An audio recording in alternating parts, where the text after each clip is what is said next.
trying to normalize this. Back to the studio. Right, Mayuk. Also being joined right now by Priyanka Tibrewal of the BJP is joining us on the phone line. A very good evening to you, Priyanka. Your first reaction coming in. This video has been accessed from Malda, where we can see a rat there in the wards. It's very sad, but you see the kind of things which we witness in West Bengal, so nothing is a shock for us. Because you see in the schools, when there's a midday scheme for the children, so in that meal we see that there are lizards and snakes, and that food has been given to the children in midday meal. So nothing is a shock here in West Bengal, anything can happen. Right. And Priyanka, the thing is that we have been speaking about this as well, and our colleague Mayuk from Republic Bangla has been speaking about it, that things are not changing because these kind of incidents keep coming up again and again. Sometimes there are fires, and this time we are seeing that these kind of rats, pests, which also carry diseases. It's very concerning, Priyanka. What kind of answers do you think the TMC should give? I'm telling you, the government in West Bengal has failed in each and every department, be it health, be it sanitation, be it irrigation, be it agriculture. Each and every department they have failed as a government, and this is the kind of governance which you are witnessing. So as I told you about the midday meal, that what has been found a few days back. So it is not a shock, as there is complete disorder in this state, complete lack of governance. And if you will question the government will have no answers, because in each and every department there is corruption. The ministers are sitting tight on the money, helping them, making a good career for themselves, and not worried about the people. This is Mayuk calling. Priyanka, this is Mayuk butting in from the Kolkata newsroom. Priyanka, on one hand, you are seeing this video from a hospital, and on the other hand, we have time and again shown videos of midday meal getting infected due to snakes found on the plates. Midday meal, where there are lots of allegations in the midday meal. What is this nature? What is this style of functioning of Bengal government, Priyanka? See, Mayuk, you are also very much aware that the funds which are given to the state government are being misutilized.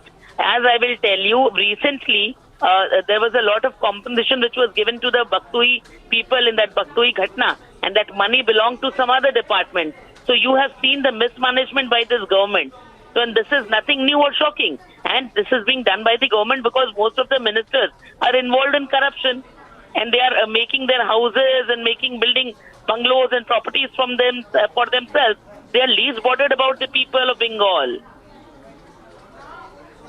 Well, thank you, Priyanka Tibrewal. That was Priyanka Tibrewal from BJP, the BJP spokesperson in Bengal. He clearly saying that this government is actually not paying necessary attention to the basic things in Bengal, whether it's education or health infrastructure or the people's welfare in Bengal. Right, Mayuk. So these visuals are coming in right now from a Malda hospital, where we can see that there are some rats, and these rats, like we are telling you, these rats, usually pests like that, they carry diseases on their own. So a rat like that, or these pests inside a hospital, is very, very concerning, Mayuk. Mayuk, also take our viewers through exactly when it comes to the health infrastructure. Many allegations have been leveled when it comes to health, when it comes to the state of hospitals there in West Bengal. Take us through exactly what are the allegations which have been leveled when it comes to the health infrastructure, and has any kind of improvement happened when it comes to health infrastructure in the past few years, Mayuk?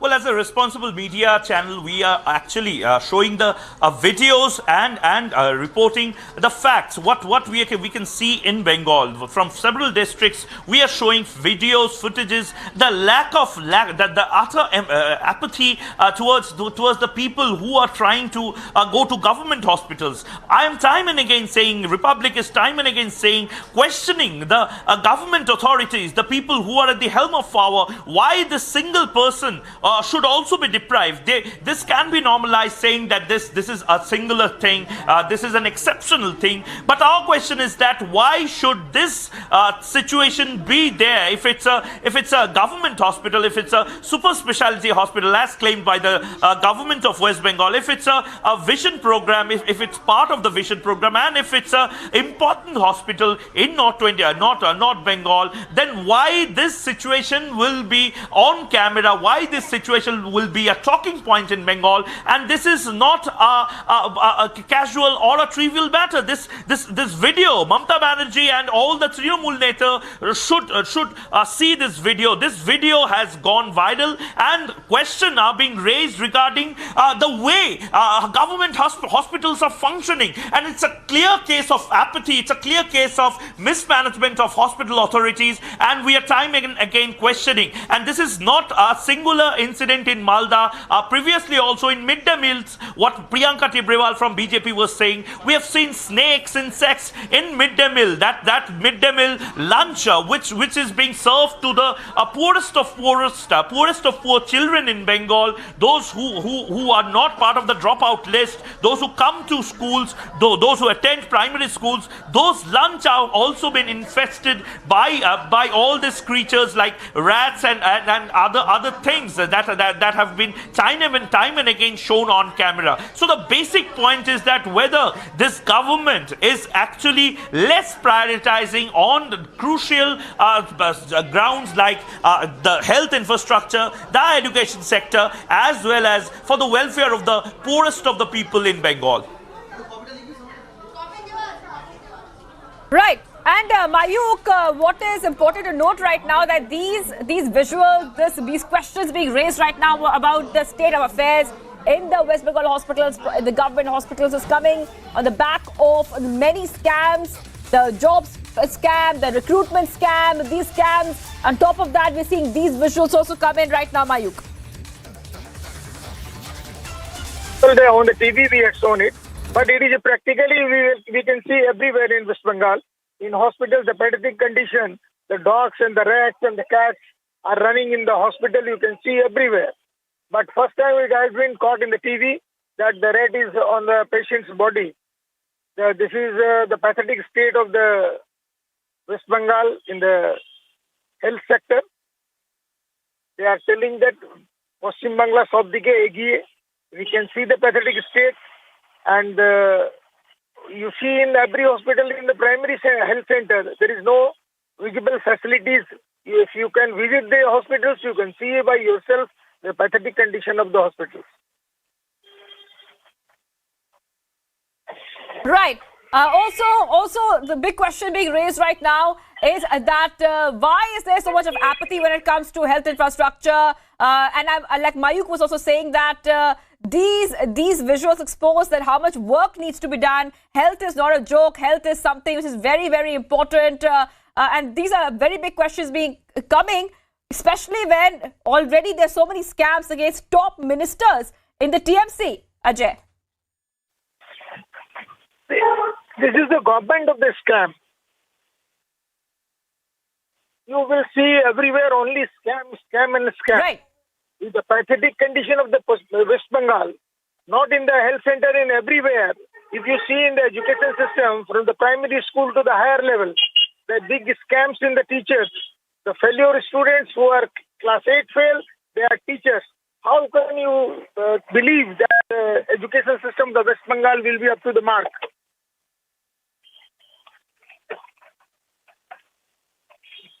Right. Okay. All right. Thank you for joining us here. So we are continuing our rolling coverage right now, as the big question being raised right now is that is CM Mamata Banerjee watching this video which is exposing the kind of state that the hospitals are in right now in West Bengal. And Mayuk is also getting us all the details. Mayuk, thank you for joining us. And of course, these are big questions being raised, that when will the apathy stop when it comes to healthcare in the state of West Bengal. Let's move ahead to the other story we're tracking here on Republic TV. A fire has ravaged a two-storied building in Shimla, viewers. Massive fire engulfed a two-storied building in Shimla's Roru district. While a minor was charred to death, 7 people suffered burn injuries. According to fire officials, the fire broke out in the intervening night of Tuesday and Wednesday. The officials added that according to the preliminary investigations, the fire was caused by a short circuit. Watch how the massive fire engulfed the entire building. Meanwhile, firefighters are constantly trying to extinguish the fire, but the massive fire is giving a hard time for the fire tenders. Officials said that the injured were undergoing treatment and had been given immediate relief. Bureau Report, Republic TV.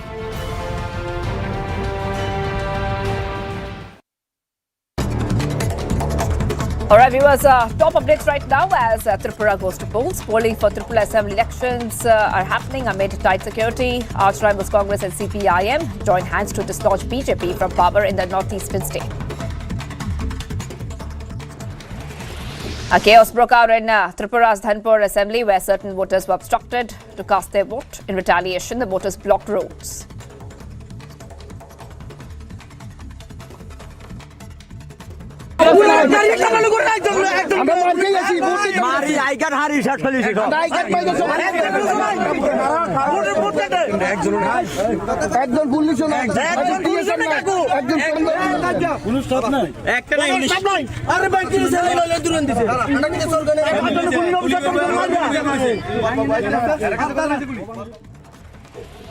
CPIM leader Manik Saha has now slammed the BJP and alleged them to create that they're creating ruckus. Manik Saha said that some miscreants on behalf of BJP are creating ruckus so that people cannot cast their votes. The people, the electorate, unitedly, they have been trying their level best to cast their vote at places where they are not allowed. So far, they are actually blockade the road, asking the election commission people, until and unless they are allowed to exercise their vote, they would not allow others to cast their vote. This is the positive sign. This is the determined effort. Exclusive interview with the Republic. Tripura Mota Party Chief Pradyut Dev Burma said that his party is fighting more seats than others and stands confident to win on their own.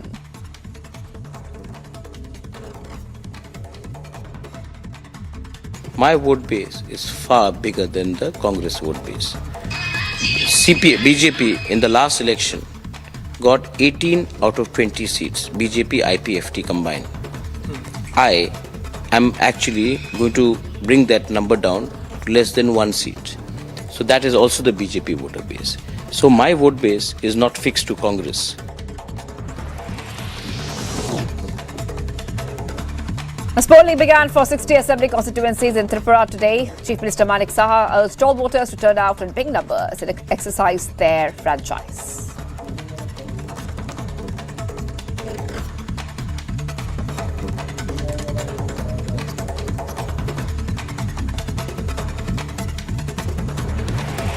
BJP leader and former CM of Tripura, Biplab Kumar Dev, offered prayers ahead of casting his vote in state assembly elections, voting for which the voting had begun early at 7 a.m. Dev, Rajya Sabha MP, paid a visit to Mata Tripureshwari temple to seek blessings before casting his vote.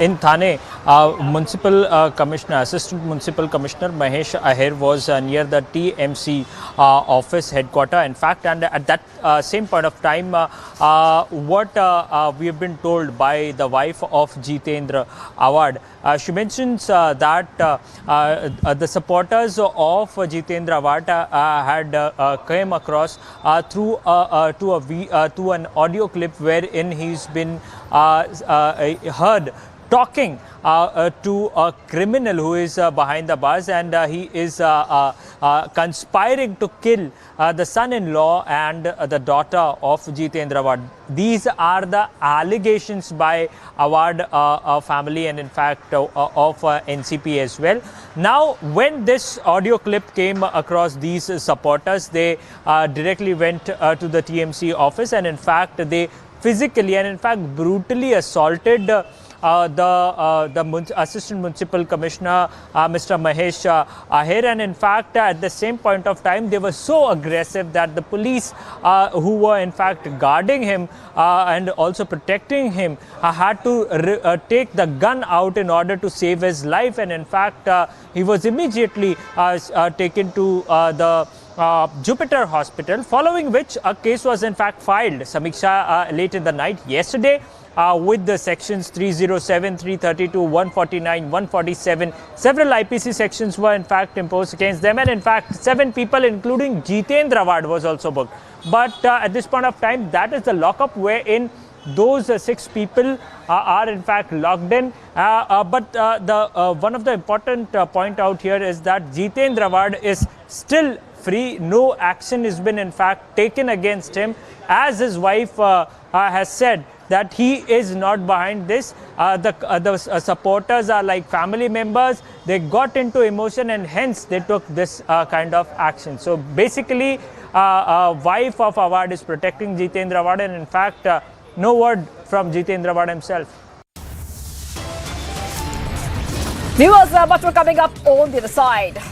Stalin remains silent on army man's murder in Tamil Nadu.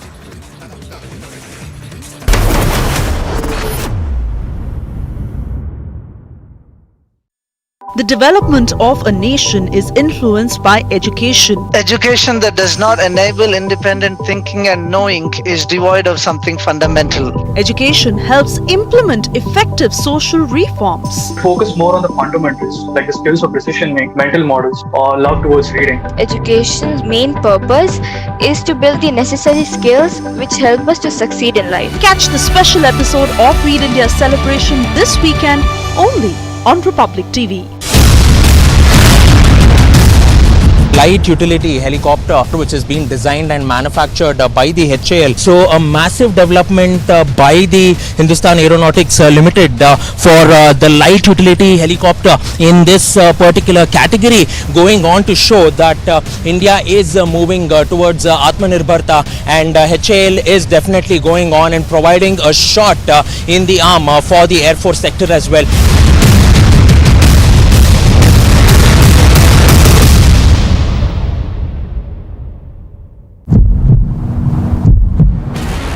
Kashmiri Pandits are staging protests here in Jammu, demanding the release of their salaries and also the security in the Kashmir Valley. They are saying till the time that the security is not restored, they won't be going back to the Kashmir Valley. But the Jammu and Kashmir police has imposed section 144 in the area, and they have been asked to move away from the area. The protesters have been detained by the Jammu and Kashmir police after several warnings that were given to the Kashmiri Pandits.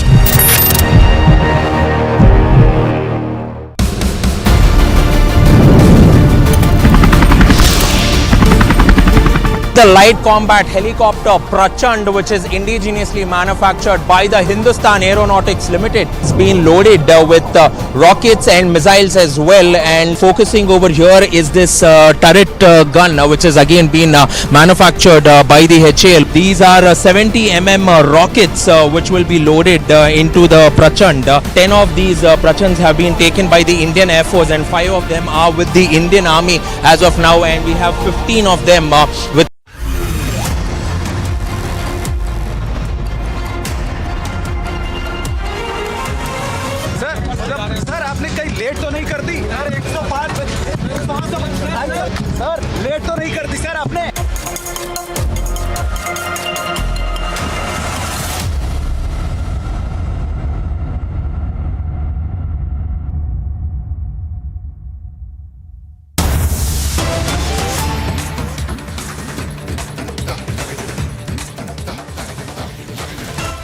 Our viewers getting some breaking updates coming in right now. We're getting breaking updates.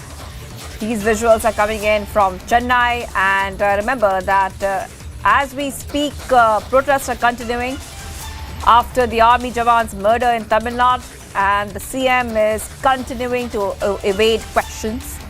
The Republic had just confronted Tamil Nadu CM M.K. Stalin over the murder of Lance Naik Prabhu, and still we got no answers. Right now we are seeing that the anger and protest continues over the soldiers lynching, and BJP is protesting. Let's go to Varshini, who's joining us live. Varshini, take us through exactly what we are seeing on the screens.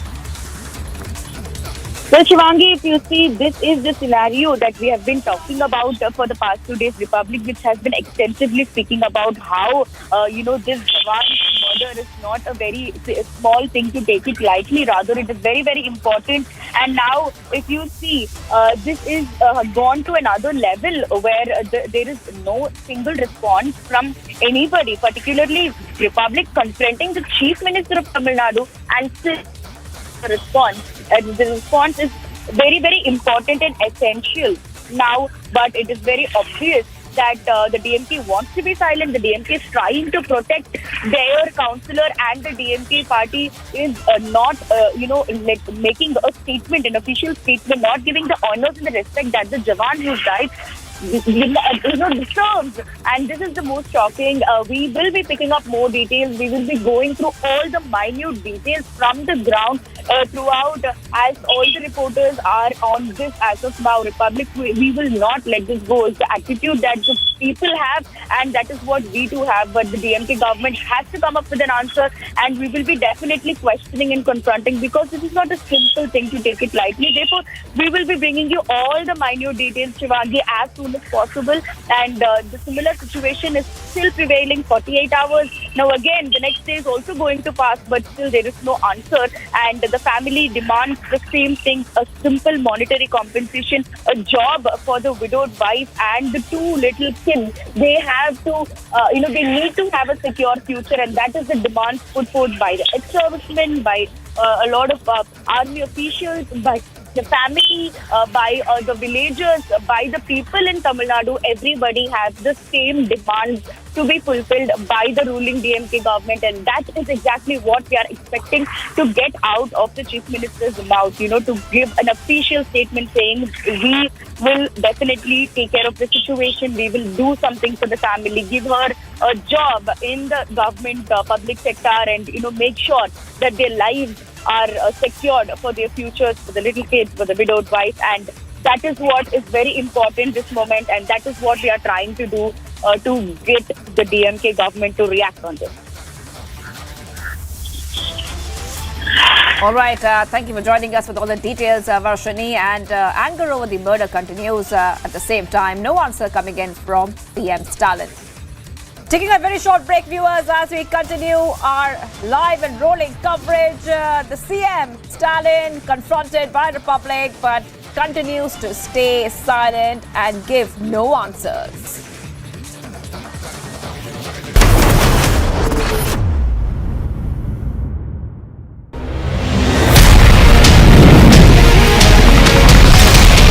जो देश दशकों से सबसे बड़ा defence importer था, वो अब दुनिया के 75 देशों को डिफेंस इक्विपमेंट एक्सपोर्ट कर रहा है।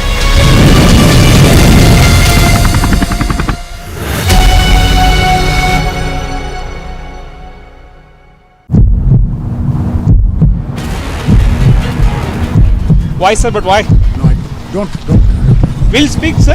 No, I won't. About your statement. No, I won't. That you made yesterday. No, I don't want to speak. Go, please. I don't want to speak. What's wrong in that? I don't want to speak. That's all. Why do you want to force me? No, I'm not forcing you. I'm Yes, just you're asking telling you. me to speak. No. Actually, you have made this statement That's yesterday. one for camera. I'm just asking. Actually, folks have made this statement yesterday, and are you still stand with your statement?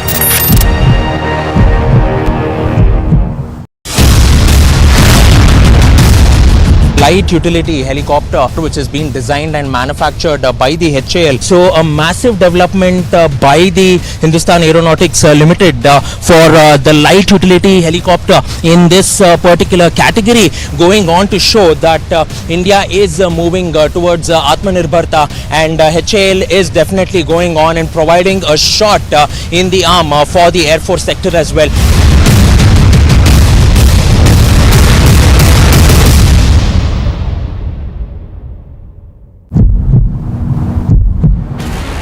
Kashmiri Pandits are staging protests here in Jammu, demanding the release of their salaries and also the security in the Kashmir Valley.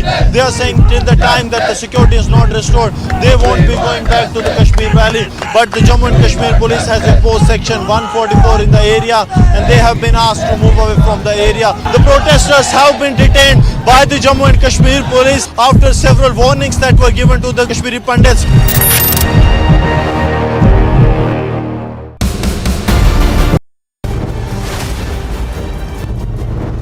Mr. Parambir Singh, you fabricated evidences in TVRP scam. Are you ashamed of it? Are you sorry for it? Who were your political bosses? Who gave you orders? Are you ashamed of the fact that to Republic?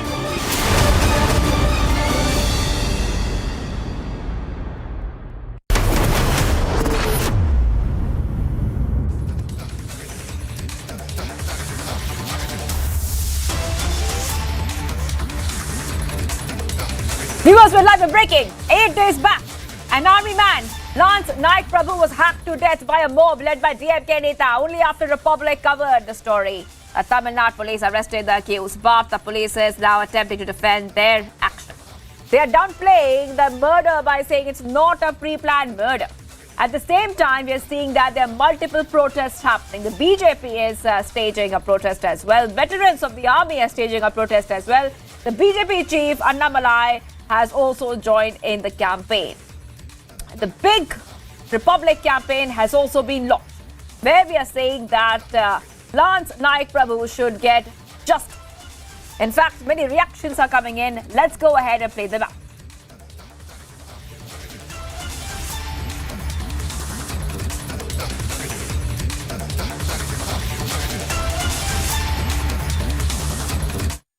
Sir, now first and foremost, we have got to know that Lance Naik Prabhu is no more, and this was an assault case pertaining to which DMK councillor has already been taken into custody.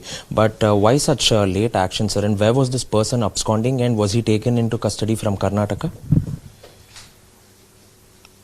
In this case, there is no political angle involved. Chinnasamy is the main accused of this case. Chinnasamy's elder brother is Nadu Ramsamy. Nadu Ramsamy's daughter is Kannamal. And the person who died is Kannamal's son. Meaning that the accused and victims involved in this case are close blood relatives. It has no political angle. No political workers are involved in this case. The issue happened over a petty dispute near a water tank, in which Chinnasamy said that they should not wash their clothes near the water tank. It happened on 8th of morning. Evening time, Chinnasamy with his relatives assaulted the other group. They are also the relatives of the accused. 14th, Prabhu died.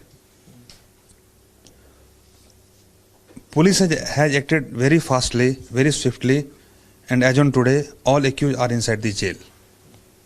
Moreover, we will charge sheet the case as soon as possible, and we will ensure justice to Prabhu's family. Okay. So, which are the sections under which all the 9 accused have been booked under now? Writing sections are there, and murder case is there. Sir, now we can also deny the fact that he was a sitting DMK councillor. He was a ward member as well. So, were there no party functionaries involved in this assault? Was it strictly only the family members? Yes. It is strictly between the family members, close blood relatives, as I explained to you earlier, the chain of relation. it has no political rivalry or no political angle involved. Has this anything to do with a family dispute or a property dispute in particular, sir, so that this came out at this particular time? That will come during the investigation.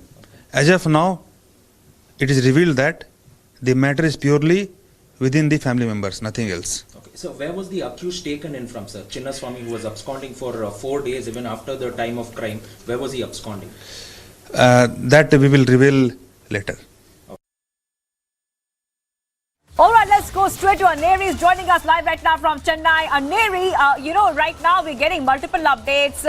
And we are just seeing that the police who, first of all, they dragged their feet to arrest the accused. On the other hand, Aneri, you confronted the CM, Stalin, and he did not even answer one question of yours.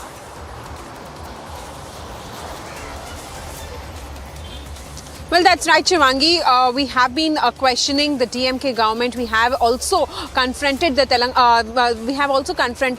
Nadu Chief Minister M.K. Stalin. But then all answers, all the questions were evaded by the Chief Minister of Tamil Nadu. But also at the same time, we have been seeing that it's been so many hours, but then no reply from the DMK government. And also at the same time, Shivangi, we have been seeing how the BJP here have been levelling allegations. Well, also at the same time, they have been pointing out that there is a definitely cover-up in the sequence. And also at the same time, we have been seeing how time and again the BJP has been questioning the DMK government's silence over this. No question, no answers being given from the DMK's end. Whereas we also see that how Congress also is silent on all of this issue. Well, we have lost a soldier, and one of the main accused is the DMK's councillor in this whole matter. But then now a larger question remains is that when will the government and when will the Tamil Nadu Chief Minister M.K. Stalin respond to all of these questions? Because we have been seeing that it's been more than 2 days,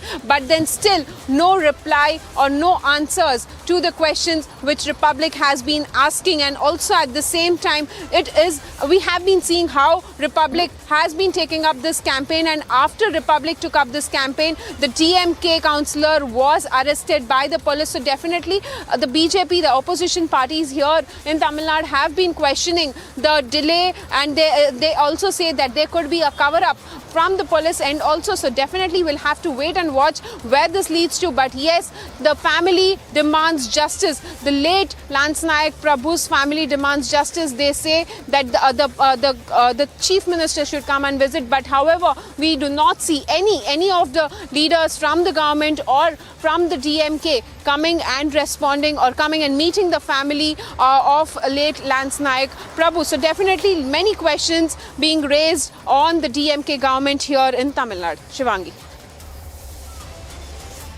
Right, Aneri, and I want our viewers to have a look at that entire sequence when you and we also had other colleague Varshini, you both of you confronted Stalin. He stayed mum, and he stayed mum on a day when army veterans are protesting across the state over the silence of the DMK government. Let's have a look. Stalin, what do you have to say on the recent death of Lance Nayak Prabhu? Mr. Stalin, what do you have to say on the recent death of Prabhu? DMK is involved in this. DMK is involved in that.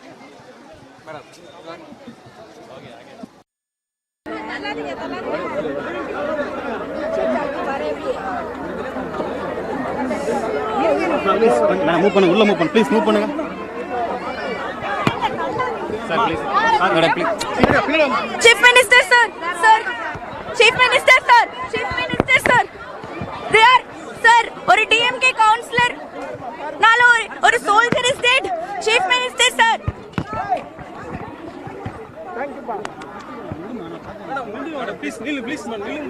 Chief Minister, sir.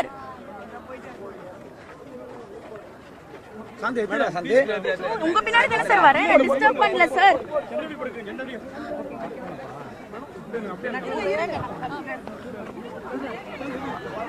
Sir என்னையே sir தொடுறீங்க. Excuse me, நான் சைடுல தான போறேன். Sir, chief minister sir.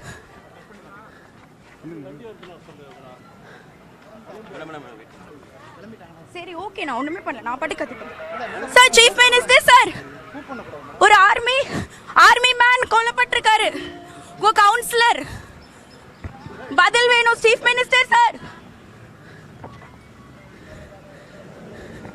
Chief minister sir sir ஒரே ஒரு பதில் sir ஒரே நல்ல விஷுவல் வைட்ல சார் ஒரே ஒரு பதில் please madam please All right, so we heard that entire sequence, a video sequence where Varshini and Aneri, they confronted the CM. He stayed quiet, did not answer anything, and no word, not even one single word. Republic has confronted CM Stalin. And also, Aneri, I'm coming back to you. The DMK spokesperson has also made a comment. The only time they spoke about it, he said that the entire issue, the killing of Lance Naik Prabhu is a small issue. It's a small issue, I repeat. That's what he has said, which got escalated. That's a comment which is coming from a DMK spokesperson, Aneri.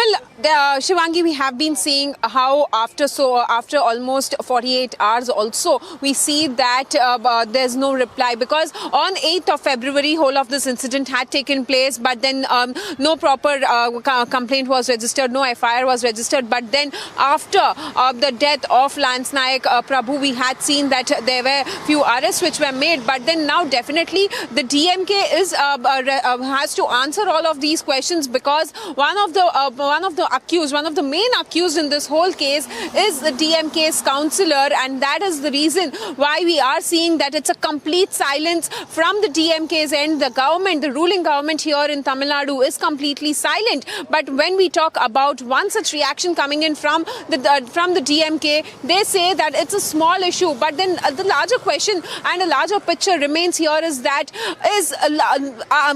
the loss of life, the loss of Jawan, is it a small issue? Is a larger question remains here, Shivangi, as we have been seeing how Tamil Nadu Chief Minister M.K. Stalin evades all our questions as we continue to question the DMK government here, but then no reply. We have been seeing how there have been protests which have been taken place here across the state of Tamil Nadu, and also at the same time BJP has been also questioning that why is the DMK government silent, and also at the same time they say that they will continue to fight until there is justice for the family of late Lance Naik Prabhu. But then also one more very important thing, Shivangi, here is that why is Congress also silent? Because not to forget, Congress is also an ally here in the state of Tamil Nadu. But then no response, not a single response coming in from the Congress party here. Whereas we have been seeing how BJP has been also once again leveling allegations against the Congress party. They say that when there are the issues, when they have to target the Prime Minister, Rahul Gandhi comes and speaks in a big way. But then why don't they stand by our soldiers, by our Jawans? And now we are seeing how DMK is also completely silent on whole of this issue. So definitely we have been seeing how there has been a massive protest which has been taking place. But yes, still a larger question is that when will justice prevail for Lance Naik Prabhu? Aneri, I'll just come back to you in a moment, getting some breaking updates coming in. We're getting a breaking update on this developing story. Republic has got the evidence of the police cover-up, and we have accessed the FIR copy that shows that Section 307 was initially added, and after that, Section 302 was added later. That's what we've got for you, getting some back-to-back exclusive breakings. Let's go to Varshini, who's joining us on the phone line to help us understand why this is significant. Varshini.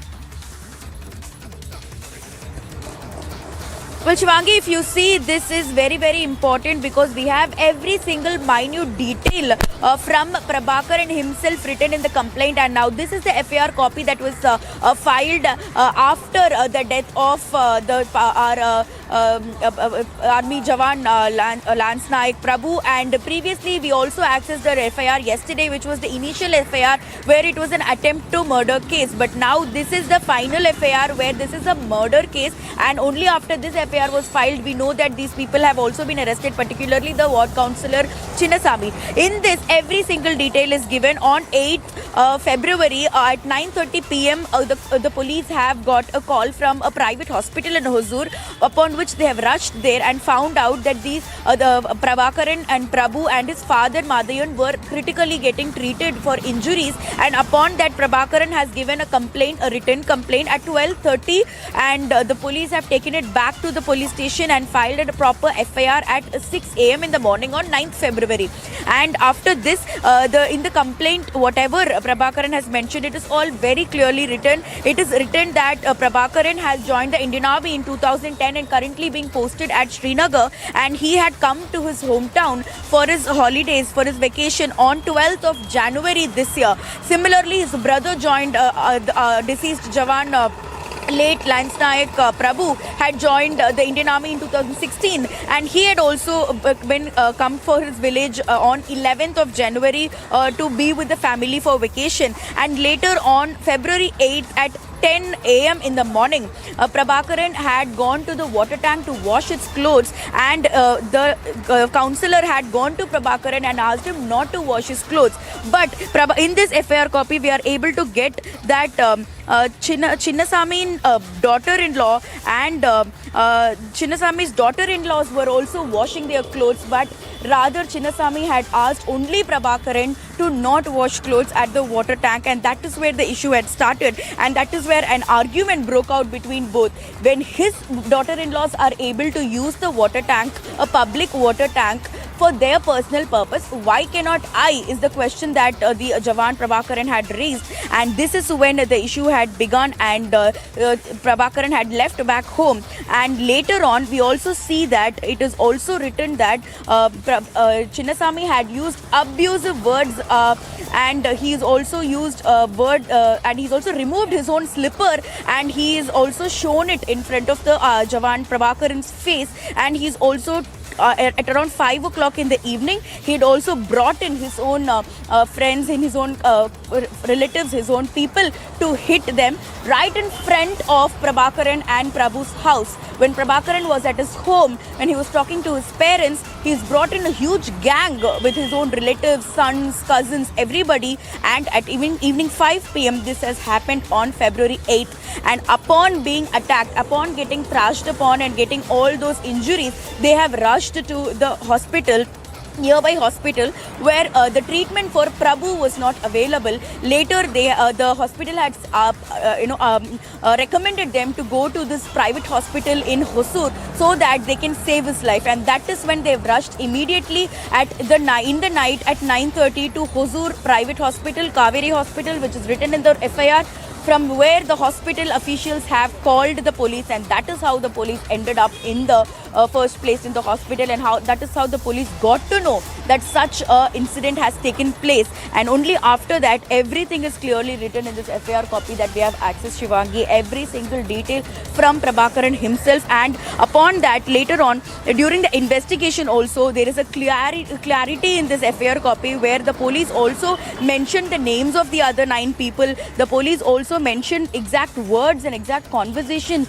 that happened between Prabhakaran and Chinnasamy, where it is very disheartening to see the kind of words that are mentioned, very, very abusive words. Shivangi, trust me, a Jawan does not deserve to be treated or spoken with these kind of abusive words, and he's also spoken ill about the Jawan's wives as well, which is also definitely very disheartening to see. And as of now, this is the FIR copy that we have accessed, and this has all the details, and this has all the details about the sections that have also been put out in 147, 148, 294B, 323 and 304 under the IPC. All these sections have been put out, and all 9 people that Prabhakaran has mentioned in his complaint letter have been arrested and are under the police custody now.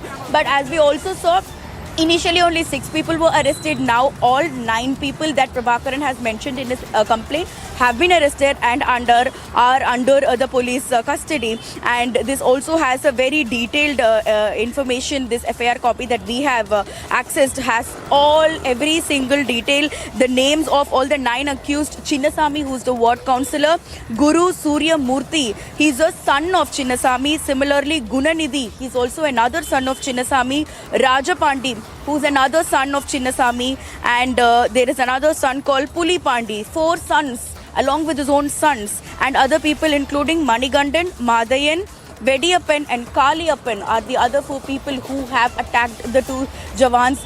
Their father, who was severely getting treated in the hospital, and this FIR copy that right now Republic has accessed has all the details that we were looking out for, all the details that the public wanted to know about this incident. This FIR copy has everything, and this is very clear that right now it is a 307 under the IPC, and all these 9 people have been arrested and are in the custody. And we can also see that the SI, the sub-inspector who initially went to the hospital to retrieve these people to understand what had happened, has also signed off with all the correct, and he's also mentioned that it's all correctly recorded and it is the copy given to the complainant as well. Therefore, this is the FIR copy that is very crucial in this case, which tells us all the details that we've been waiting to get to know, because this is absolutely not the way Jawans have to be treated in our country and in our state particularly. And definitely this FIR copy, reading this FIR copy is really very, very disheartening, Shivangi. Right, Varshini?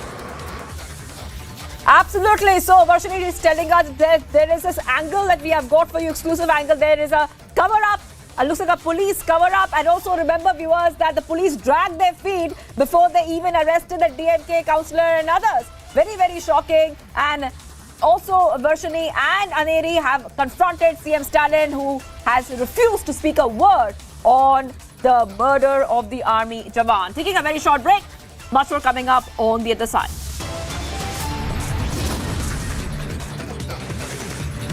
NCP leader Jitendra Avada has now been booked with attempt to murder charge for assaulting an officer. Republic accesses details of a Shiv Shankar ED remand note that makes sensational kickback charge. Stay tuned.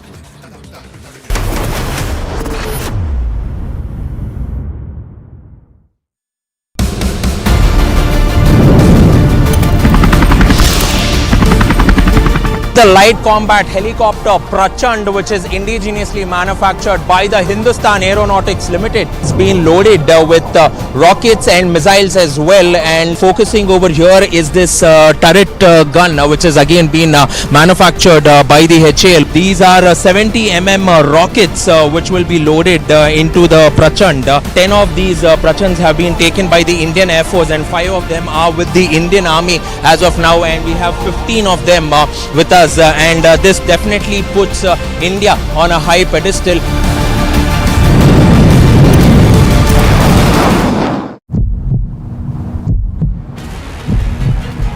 सेना के कुछ नेता BBC दफ्तर के बाहर ये लोग banner poster लेकर पहुंचे हुए हैं और लगातार बीबीसी का विरोध ये कर रखे हैं। बीबीसी को लेकर लगातार नारेबाजी इनके द्वारा की जा रही है। और ये देखिए, पुलिस जो है अब इनके बैनर पोस्टर लेकर यहाँ से इन्हें हटाने की कोशिश कर रही है। तस्वीरें आप देख लीजिए। और अब पुलिस ने इनसे बैनर पोस्टर ले लिए हैं और यहाँ से इन्हें हटाने की कार्रवाई लगातार चल रही है।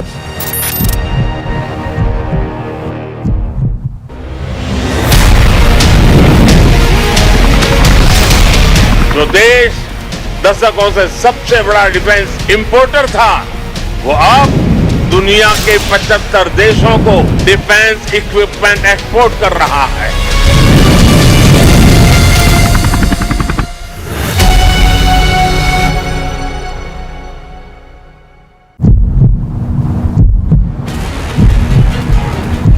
Why, sir? But why? No, I don't. We'll speak, sir. No, I won't speak. About your statement. No, I won't speak. That you made yesterday. No, I don't want to speak. Go, please. I don't want to speak. What's wrong in that? I don't want to speak. That's all. Somebody want to force me. No, I'm not forcing you. I'm Yes, just you're asking telling you. me to speak. I No, don't no. want to speak. Actually, you have made this statement Let's go yesterday. band karo camera. I'm just asking. Actually, folks have made this statement yesterday, and are you still stand with your statement?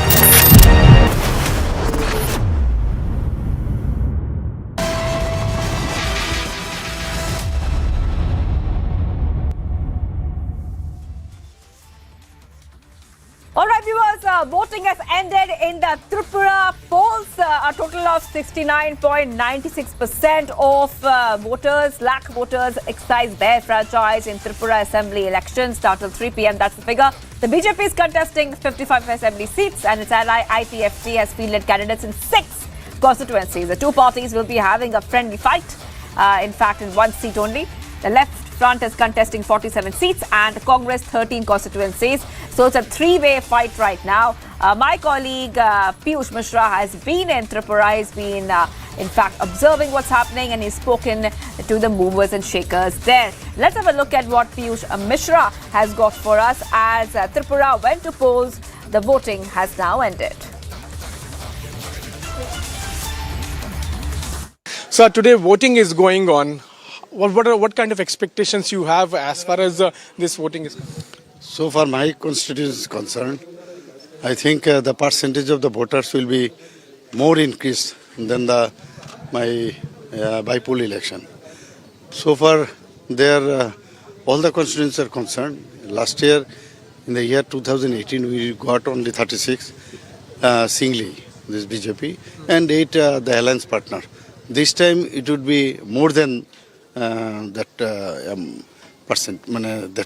seats. What are the challenges which BJP per se is facing in this election? Only we do not have any challenges. We have only challenges because this Congress and CPM, they are all troublesome peoples, you know. So they always they do their politics on the basis of violence. So this is the challenge, to counteract their violence activity.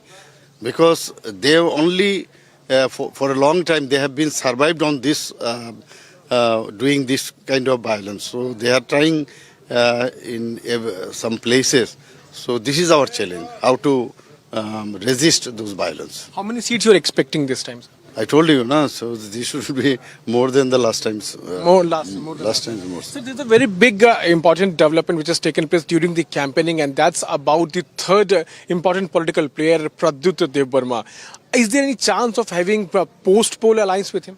If we get more than our previous these seats, then why... condition arises? No, that is another remote chance. I doubt there would be any... But would you want him to be there with you? No, if needed, say like that, because we are very much confident.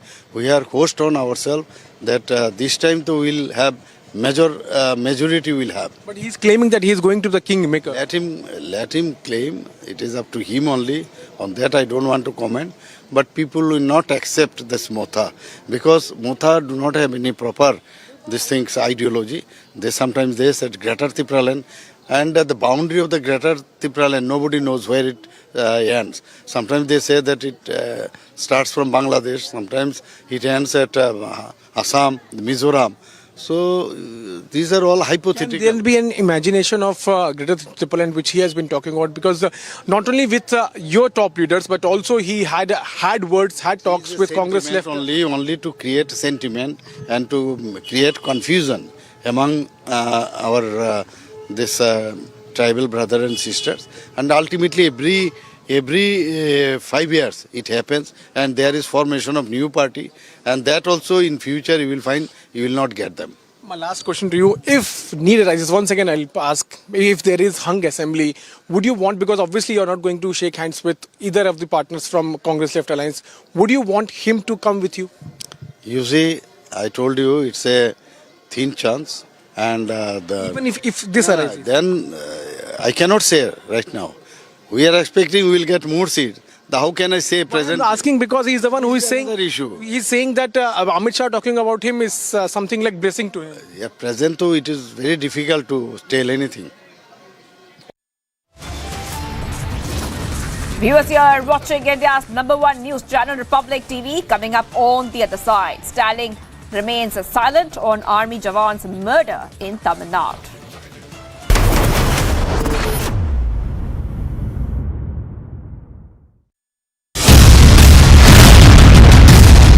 light utility helicopter which is being designed and manufactured by the HAL. So a massive development by the Hindustan Aeronautics Limited for the light utility helicopter in this particular category, going on to show that India is moving towards Atmanirbhar, and HAL is definitely going on and providing a shot in the arm for the Air Force sector as well.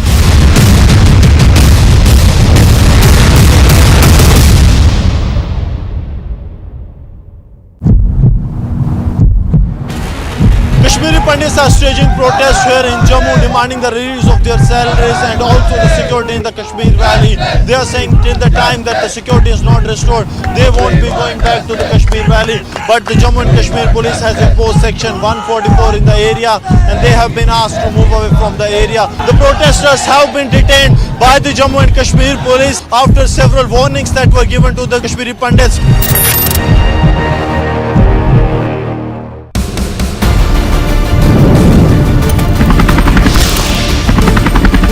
The light combat helicopter Prachand, which is indigenously manufactured by the Hindustan Aeronautics Limited, it's been loaded with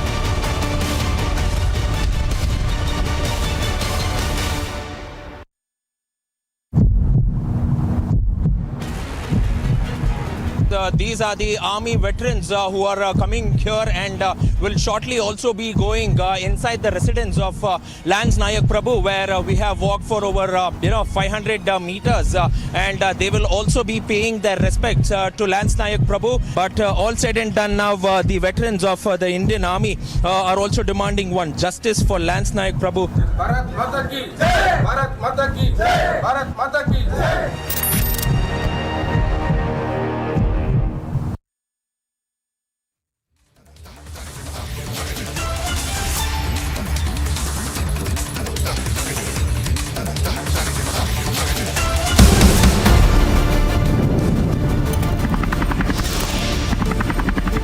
The light combat helicopter Prachand, which is indigenously manufactured by the Hindustan Aeronautics Limited, it's been loaded with rockets and missiles as well. And focusing over here is this turret gun, which has again been manufactured by the HAL. These are 70 mm rockets which will be loaded into the Prachand. 10 of these Prachands have been taken by the Indian Air Force, and 5 of them are with the Indian Army as of now, and we have 15 of them with us. And this definitely puts India on a high pedestal.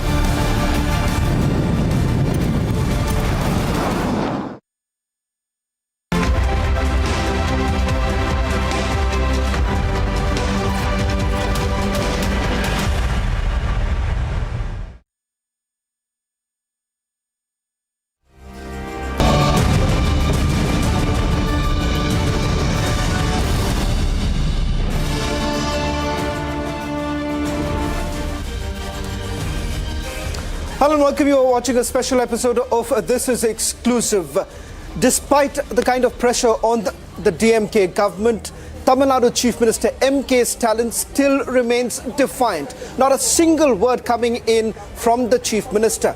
Tonight we'll get you exclusive pictures of what really transpired, and there's been growing chorus. Why hasn't the DMK party not taken any action against the councillor? What are the loopholes? Was there a go slow message given by the government to the police? And how exactly is the police giving itself a complete clean sheet and says that there is no political link whatsoever? All this and much more on this edition of This Is Exclusive. But up first, these are the headlines we're tracking for you at this hour.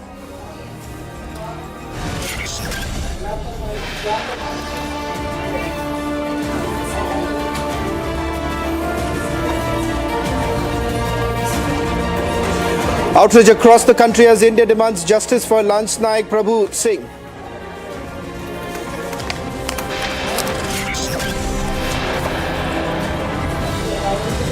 25 tweets in less than 24 hours by Stalin, but neither him nor their ally Vadra Congress speak for the soldier.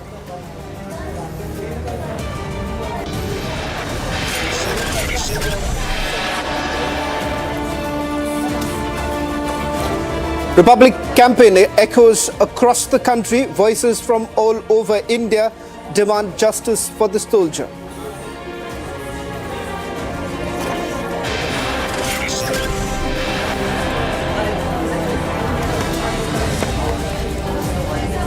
ED produces WhatsApp chats between M. Shivashankar and Swapna in the live scam case in the court. Coming up next are details of the ED remand note.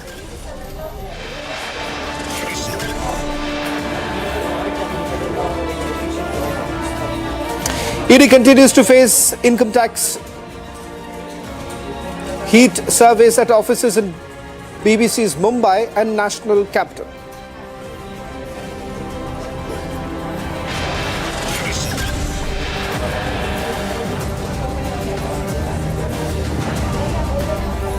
Fuel prices soar as Pakistan economy falls apart.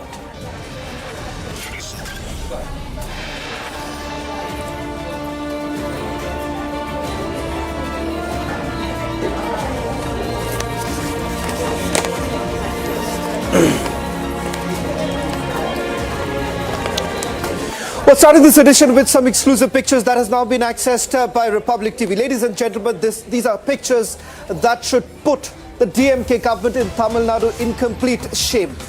This, ladies and gentlemen, happens to be the condition of our Jawan, who was back home on leave when he was attacked by a goon, a DMK councillor who was on the run for the longest time. Had it not been for the pressure put by Republic TV, he perhaps wouldn't have been arrested in the first place. And let's not forget the loopholes that have also been spotted in this entire investigation that has been carried out by the Tamil Nadu police. First, let's take a closer look at the pictures, because this is the reality. These are pictures that perhaps Chief Minister of Tamil Nadu, M.K. Stalin, must see.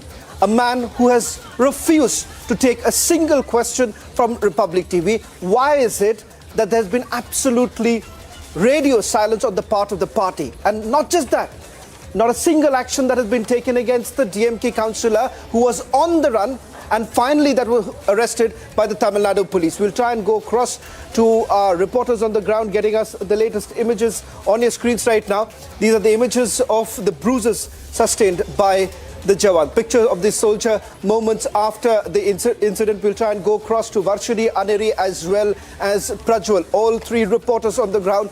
The biggest reporting team on a sustained campaign started by Republic TV, Justice for Lance Naik. But we'll try and go across to our reporters right now, getting you the latest details. Varshini, I'm told, has joined us on this broadcast. Varshini, we've accessed those pictures. I want you to tell our viewers what really transpired. Lance Naik was back home, he was on leave, and it turns out that not once, but multiple times he was attacked in the morning as well as in the evening. On the same very day, on 2 occasions, he was attacked. And it turns out that this is not something at the spur of the moment, but a premeditated attack on the Lance Naik. Absolutely, yes, Shravan. As you rightly mentioned, this revelation from the FIR report is absolutely shocking, and the details, when you read through these details, it's horrific. Varshini, I'll just request you. And imagine the kind of. I'll just request you to stay on with us. Lance Naik's brother, Prabhu's brother, is joining us right now on this broadcast. बहुत बहुत धन्यवाद. Republic TV से बात करने के लिए. सबसे पहले आपसे ये सवाल करना चाहूंगा, क्योंकि कहीं ना कहीं जब पुलिस ये कहती है, Prabhakar is joining us on this broadcast. Prabhakar ji, आपसे ये सवाल करना चाहूंगा. पुलिस एक तरह से कहती है कि इसमें कोई पॉलिटिकल लिंक नहीं है. जब हमने सवाल की, सीधे तौर से सवाल की कि कहीं ना कहीं जिस तरह से पॉलिटिकल पेट्रोनेज देखा जा रहा है, कि बचाने की कोशिश की जा रही है, वो कहते हैं कि इसके पीछे कोई पॉलिटिकल लिंक नहीं है.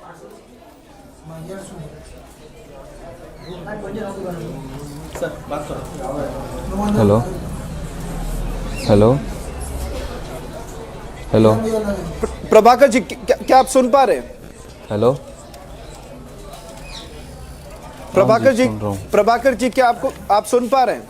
मेरा आवाज प्रभाकर जी, हमारे रिपोर्टर प्रज्वल ने सुन जब रहा ये हूँ, सवाल सुन रहा हमारे रिपोर्टर प्रज्वल ने जब ये सवाल पुलिस से आज की, प्रभाकर जी, जो सवाल मैं करना चाह रहा हूं आपसे, जब हमने ये सवाल, रिपब्लिक टीवी ने जब ये सवाल पुलिस से की कि जिस तरह से सुपरिटेंडेंट ऑफ पुलिस ये कहते हैं कि इसके पीछे कोई राजनीतिक लिंक नहीं है, कोई पॉलिटिकल लिंक नहीं है, और वो कहते हैं कि ये मुद्दा कहीं ना कहीं पर्सनल मुद्दा है, ये कहना है पुलिस का।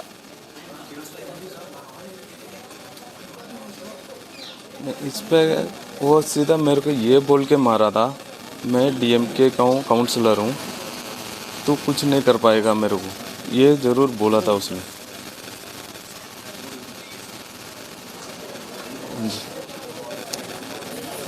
पुलिस प्रभाकर जी, पुलिस ये मेरे को कहते मदद हैं किया था। कि डीएमके के जो काउंसलर है, जो हाँ जी, पर क्या आप मानते हैं कि कहीं ना कहीं ये प्री प्लान था, ये अटैक जो हुआ आपके भाई के ऊपर, ये प्री प्लान था, क्योंकि सोची साजिश? प्रभाकर जी, ये प्लान करके मारे थे मुझे, प्लान करके मारा था, प्लान करके मारा थे। ये हम दोनों फौज में तुम कैसे चला जाओगे, मैं देखता हूँ तुम्हारा को करके प्लान करके, ये छोटी सी बात पे प्लान करके 6 परिवार मिलके मारे थे, 6 परिवार मिलके मेरा भाई को मारे थे, प्लान करके मारे थे। इस पे ये पॉलिटिकल नहीं है, इस पे पॉलिटिकल नहीं है, ये प्लान करके मर्डर किए।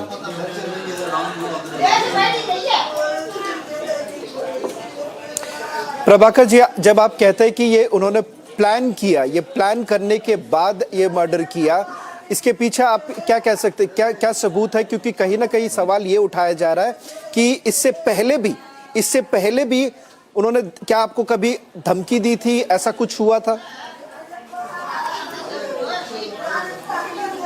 हम इनका बातों पे नहीं आते थे, पहले बात हम इनका दबाव में नहीं आए, अभी तक नहीं आए। ये गांव में हम है ठीक ठाक रहते हैं, इसी वजह से हमारे ऊपर ये दोनों फौज में है, ये बोल के हमारे को अभी नहीं है, पहले शुरू से ये हमारे को ऐसे तंग करते आ रहे थे, शुरू से हमारे को तंग करते आ रहे थे, आज ऐसे कांड कर दिया उन्होंने।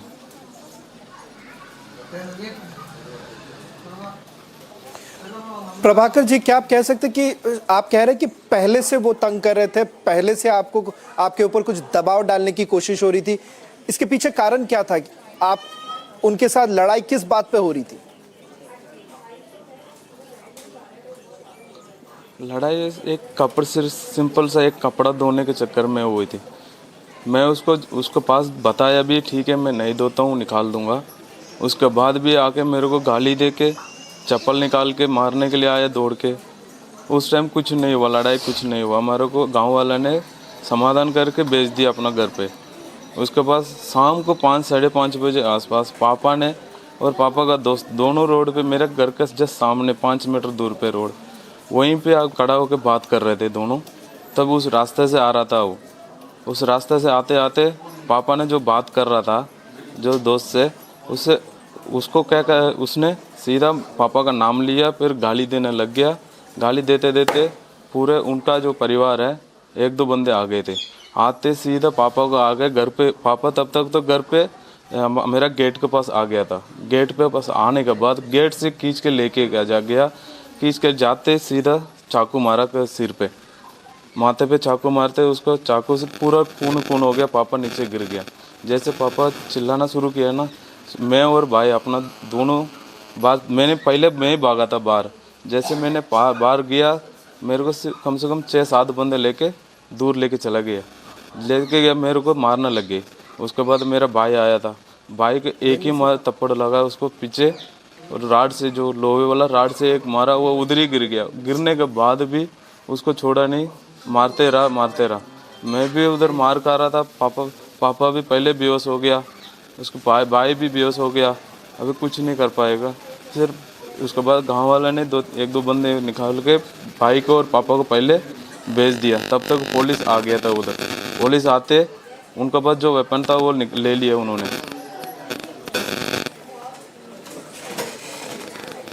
भाई यही कहानी हुआ था। प्रभाकर जी बहुत बहुत धन्यवाद रिपब्लिक टीवी से बात करने के लिए। That was the family member of Lance Naik speaking to Republic TV, where he makes it abundantly clear that this was a planned murder. He's narrated exactly what really happened the last few days when there was an altercation with the DMK councillor who made it very clear, threatening them that let me see how exactly will you join the army. In fact, these are the specific questions that we wanted to ask the Chief Minister. Remember, he's an elected representative. It is he who needs to be held accountable. The police reports to him. The question is, what took the police so long before the DMK councillor was finally arrested? Take a look at those questions asked by my colleague Varshini and Aneri to the Chief Minister, and he is absolutely silent on those questions. Mr. Stalin, what do you have to say on the recent death of Lance Naik Prabhu? Mr. Stalin, what do you have to say on the recent death of Prabhu? DMK is involved in this. DMK is involved in that.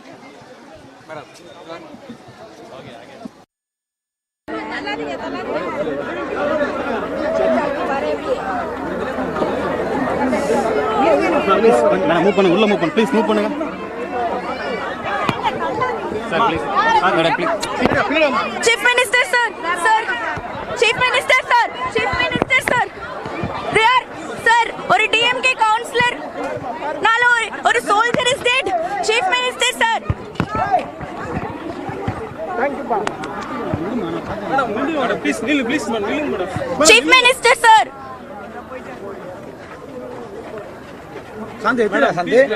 உங்க பின்னாடி தானே sir வரேன், disturb பண்ணல sir.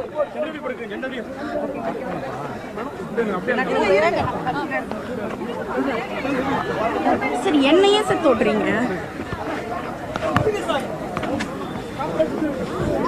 Excuse me, நான் சைடுல தானே போறேன் sir. Chief minister sir.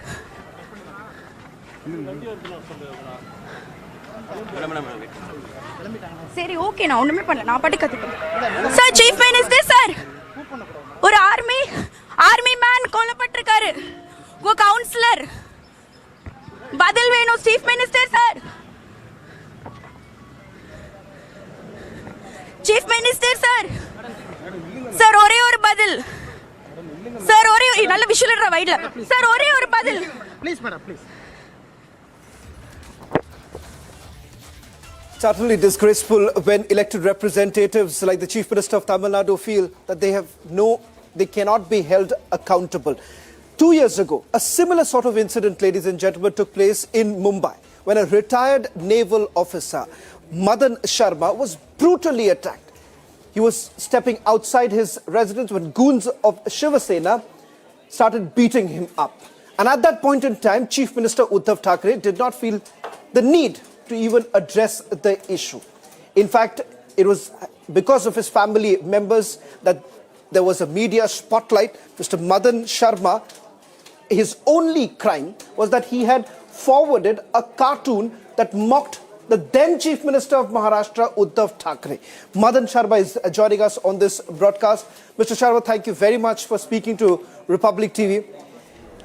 It's unfortunate how our ex-servicemen are treated. Today, when you see a similar sort of incident taking place in the state of Tamil Nadu, and we are raising this question, whether at all the government should be held accountable or not. And look at the kind of response that has come in. In your case too, the then Chief Minister Uddhav Thackeray never responded. Today, it is the Chief Minister of Tamil Nadu who refuses to take any questions.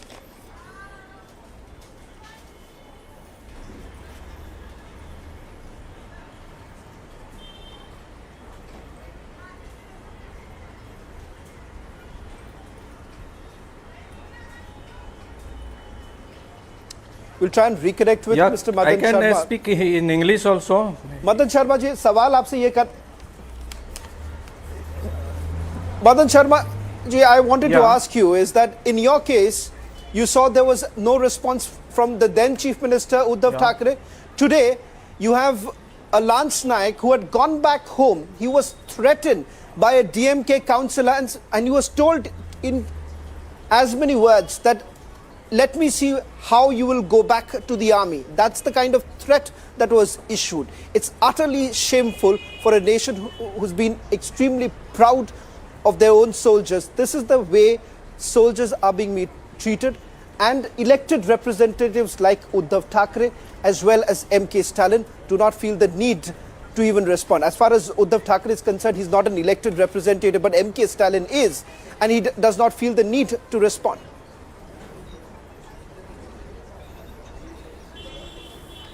Yeah, hello. Yes, Mr. Sharma, please go ahead. Hello, hello. Yeah, you can hearing? Yeah, yeah. I can Mr. Sharma, see can you this. hear me? This is the total I can hear failure you. of government.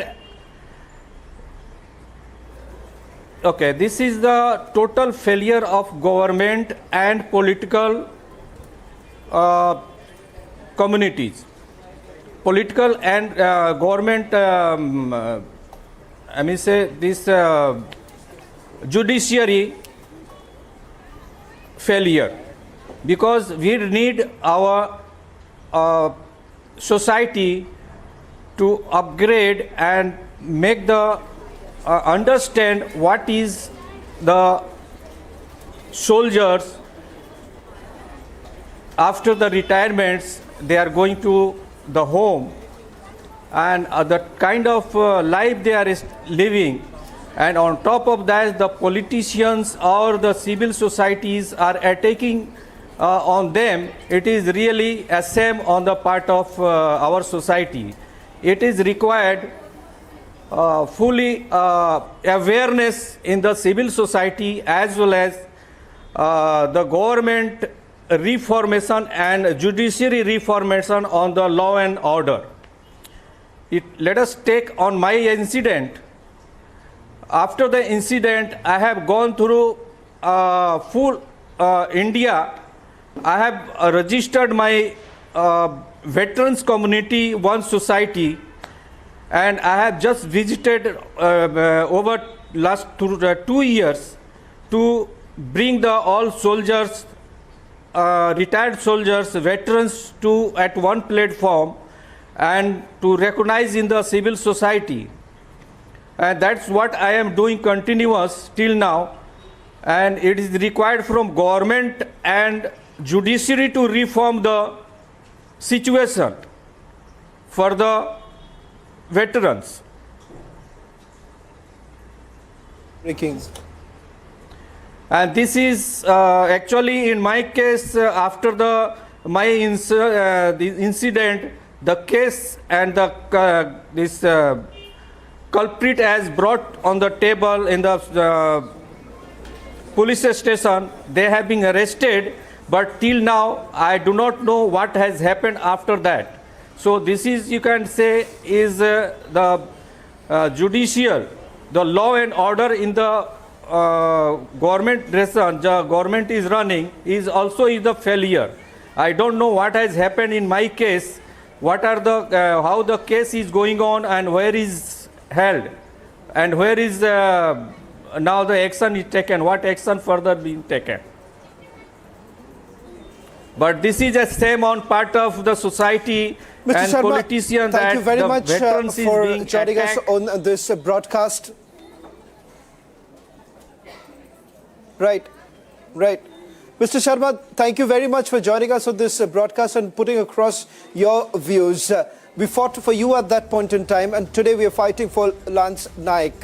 It's utterly shameful when our Jawans, our officers have been treated in this manner. We will still ask those questions of the government, those who are responsible for protecting our Jawans. Let's now take a look at more details emerging of that entire investigation, of the farcical investigation that's been carried out by the Tamil Nadu police. The FIR does not make a mention of the murder charges. This was added much later. What was the reason why? There was a second thought given to this entire process when Lance Naik had sustained some grievous injuries. And more importantly, the question here is, how did the Tamil Nadu police not really look into the fact that he had managed to slip away and spent considerable amount of time with a friend in Kolar. We'll try and go across to our reporters on the ground. Prajwal perhaps could also join us on this broadcast, getting us the full timeline of what really happened and how did it all transpire. If Prajwal is joining us, let me just quickly go across to him, who's been able to piece together all that happened in the last 48 hours. Prajwal, just quickly take us through the details of it, because it turns out that it was a clear case of premeditated murder.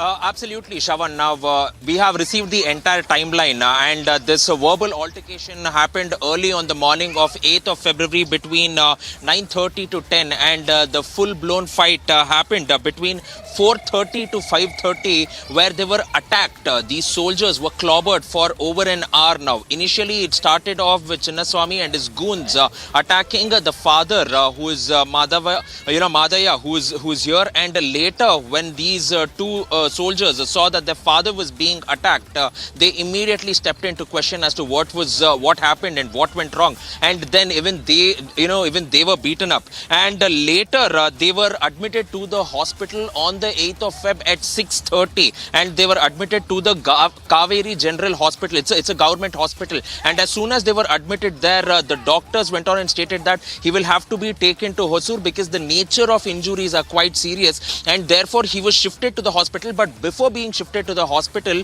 the father and the two sons go to the SP office with even Prabhu in tow, and then they register a complaint at the SP office itself at 8 o'clock in the night on the day when this attack took place. So that is something which is important. And on the 9th of Feb at morning 6 o'clock, the first FIR is filed at morning 6 o'clock, and it mentions section 302 and also sections of rioting as well. Section 302 was attempt to murder because of the fact that Prabhu was still alive.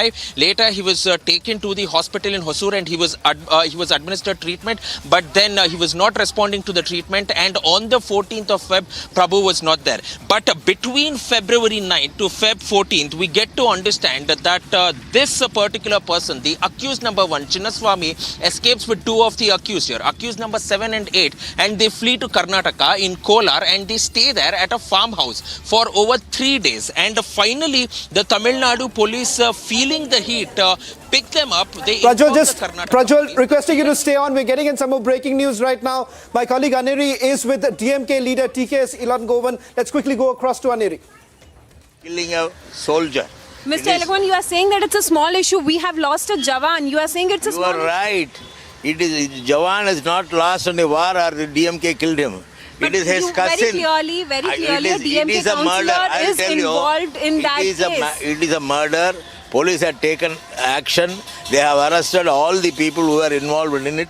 They are in prison. Only after we lost our Jawan, police has taken up action. Talk about Jawan. What did he do there? You must think. He was fighting with his relatives. He was not on a war footing. It was close relatives. He was fighting with them. He was misusing the provisions in the drinking water in that area. Somebody asked him. He hit him. He was hit back. Mr. Elagwan, you are trying to say that the DMK councillor who is involved in this is right? Are you justifying what he has done? He is a very close relative of the Jawan. What do you mean? See, if he is not a Jawan, whatever he did is right? No, definitely not. But then we have lost a Jawan. Then why doesn't the DMK government respond to this whole issue? They have arrested the people. They are in prison. They have filed murder charges. That will go on. Not a single statement coming in from the government. Not a single statement coming in from the chief minister. See, police had taken action. Police had taken action. It is not a Jawan. I'll tell you, it is not a Jawan intently the person killed. It was between the relatives. Two close relatives, they got fight. For such a small petty issue, we see that the incident was taken place on 8th, but then after we lost our Jawan, there was a case which was registered, and after that the arrest was made. Pakistanis, we are not Chinese. Don't talk that he is Jawan. He is a man, he was on leave, he had gone to his home village. Sir, a Jawan is a Jawan. I'll tell you, he is on leave, he has gone to his hometown, home village. There was a tussle between his relatives. Why do you want to boost it as a Jawan? Any murder is a murder and people should be punished. So that is there. Are you justifying I'm not what justifying. the DMK councillor and other 9 people have done in this thing? I am not justifying. They were arrested. Then how can you say it's a petty case? It is a normal. I don't say that it is a petty case. It is a normal thing wherever many people, in many places, people kill each other. Among relatives, it is happening.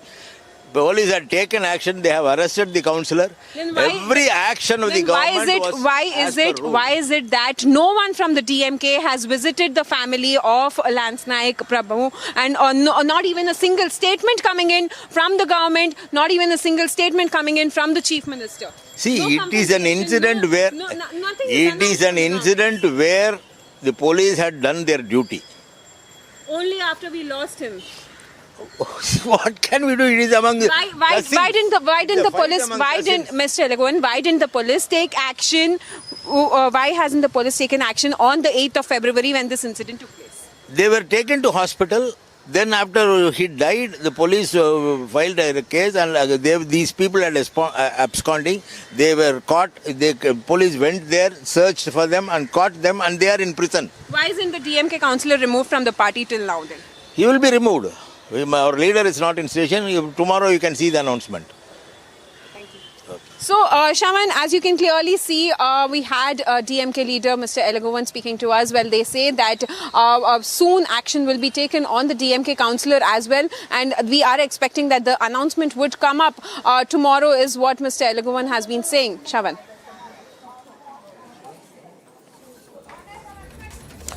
Well, it's still DMK leader TK's Elangovan just passes this by simply saying that this is a normal case.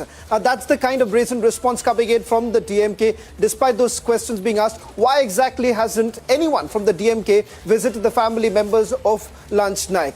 That's question number one. There are multiple other questions that we are still asking, and the DMK brazens it out. That's all that we could pack in this edition of This Is Exclusive. On the other side, news and updates continue.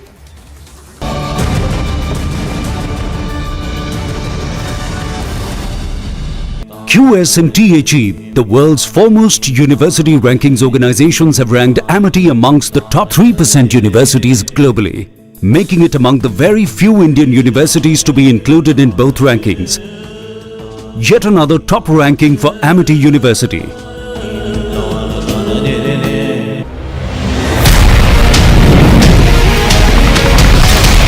जो देश दशकों से सबसे बड़ा defence importer था, वो अब दुनिया के 75 देशों को डिफेंस इक्विपमेंट एक्सपोर्ट कर रहा है।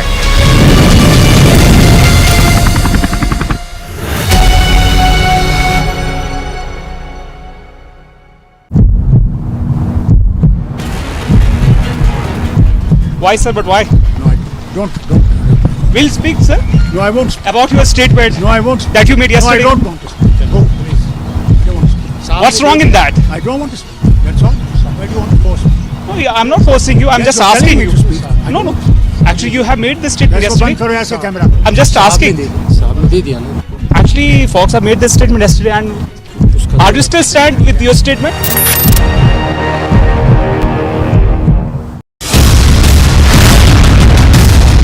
Light utility helicopter which has been designed and manufactured by the HAL. So a massive development by the Hindustan Aeronautics Limited for the light utility helicopter in this particular category, going on to show that India is moving towards Atmanirbhar, and HAL is definitely going on and providing a shot in the arm for the Air Force sector as well.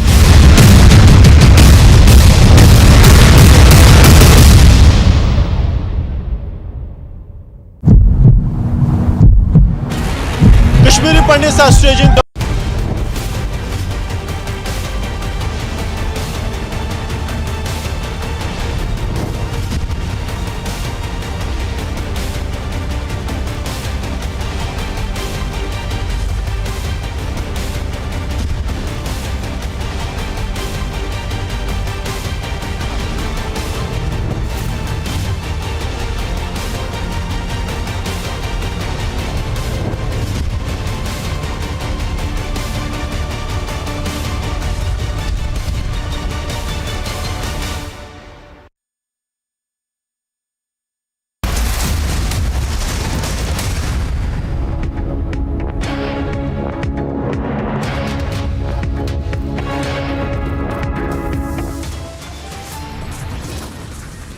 Outrage across the country as India demands justice for Landsnack Prabhu Singh.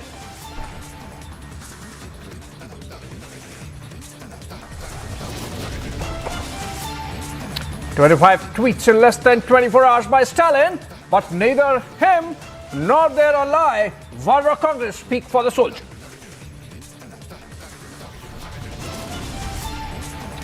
Chief Minister goes completely silent even as his party tries to defend it by calling it a normal thing.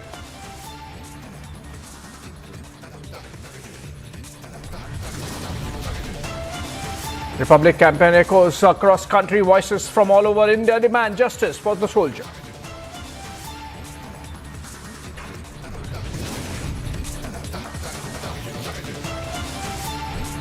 BBC continues to face IT heat surveys at offices in Mumbai and national capital.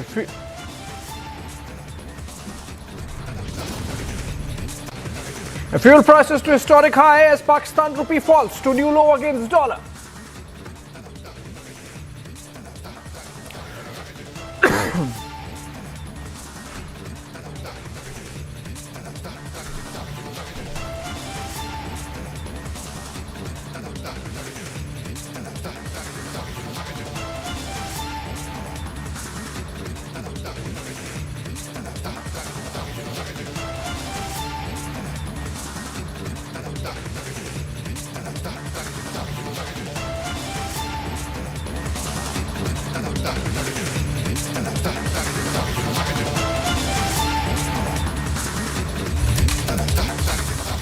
Welcome friends. There is anger over the lynching of soldier by a politician in Krishnagiri district of Tamil Nadu.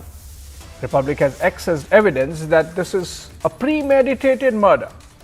Prajwal in fact joins us. He would be joining us live in a bit, but I'm told Shawan also joins us live from the newsroom in Delhi. We saw how the soldier Landsnack Prabhu was killed by DMK's Chinnaswamy, a councillor, along with some other cadres from the party, and it's been more than 24 hours since the story came under focus, and the DMK leadership absolutely nonchalant about it. The chief minister has not mentioned anything on the incident involving his party leader, and their IT team, despite 25 tweets in the last 24 hours, not one condemning, condoling, consoling the family. Let's look at what the Chief Minister of Tamil Nadu, Stalin, MK Stalin, has been doing through these pictures. Republic is the only channel, in fact, to question Tamil Nadu Chief Minister on the biggest story that has come out of the state. Watch how he evaded the questions on the ground. Mr. Stalin, what do you have to say on the recent death of Landsnack Prabhu? Mr. Stalin, what do you have to say on the recent death of Prabhu? DMK is involved in this. DMK is involved in that.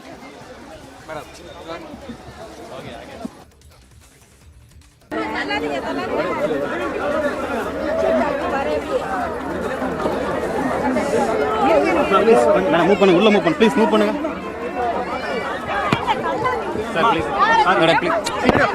Chief Minister sir, Chief Minister sir, Chief Minister sir, they are sir, ஒரு DMK counselor, நாலு ஒரு soldier is dead. Chief Minister sir. Thank you, madam. Please, please, madam. Chief Minister sir. சந்தே எதுடா சந்தே உங்க பின்னாடி தான sir வரேன், disturb பண்ணல sir.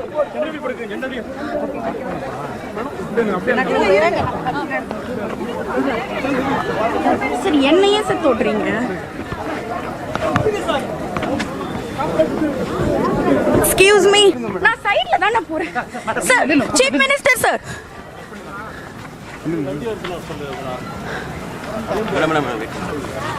சரி ஓகே, நான் ஒண்ணுமே பண்ணல, நான் பாட்டு கத்திட்டேன் சார். சீஃப் மினிஸ்டர் சார், ஒரு ஆர்மி மேன் கொல்லப்பட்டிருக்காரு, உங்க கவுன்சிலர், பதில் வேணும் chief minister sir. Chief minister sir, sir ஒரே ஒரு பதில். வைட்ல சார் ஒரே ஒரு பதில் please madam please.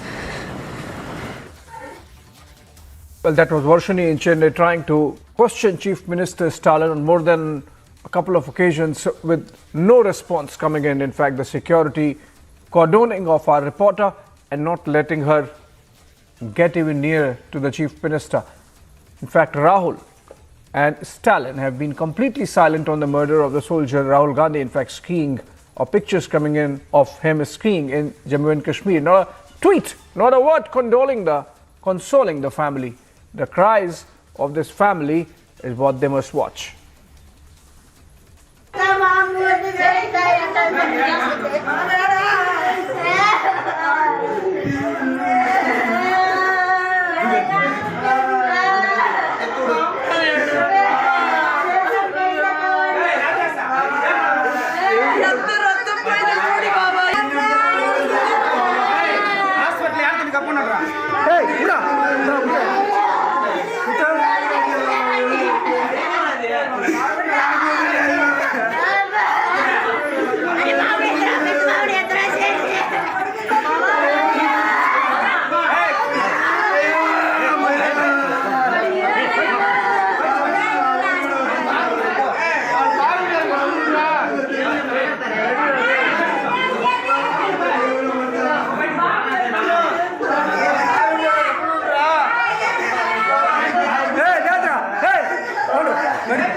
Outrageous and absolutely unacceptable. Here are soldiers who stand guard for you in Siachen, in Ladakh, in Kargil, in Rajasthan. And this is what people give them in return. There is something called a civil-military covenant. And this is what Samuel Huntington had said, that the soldier risks his life and limb for the country. And the people of the country, the society tells him, son, don't look back. We will take care of your family. You forget about the family. Here they are killing the soldier when he is come on 2 months of leave. The whole year he gets 2 months. What if this is what is going to happen to him? What is going to happen to his family? This is what he will keep worrying about when he stands guard. And guard for what sorts of people? For murderers, killers? Like this? The simple fact is we are now getting concerned. In the country, we have a whole set of state-level politicians, low-level, state-level politicians who think they are gods. They can murder anyone, they can kill anyone, they can rape any woman, they can throw her body from the 13th floor and get away with it because they are politicians. My bloody foot! You are politicians because we, the people, elect you and put you there. And if this is what you do, you will be thrown out. You will be kicked out. Because we are not going to stand for this. This is a republic. This is a democracy. This is not a banana republic. This is not Haiti, where you can do this and get away. You can throw a poor girl from the 13th story of a building and get away with it. You can murder anybody you like, get away with it because you are a state level politician. Bhai, center pe bhi nahi pahunche. And this is your arrogance. This is your bloody, your sense of entitlement. You can kill anybody you like. You can't. And the people of this country will now show you how you can't and why you can't. Outrageous and absolutely unacceptable. Here are soldiers who stand guard for you in Siachen, in Ladakh, in Kargil, in Rajasthan.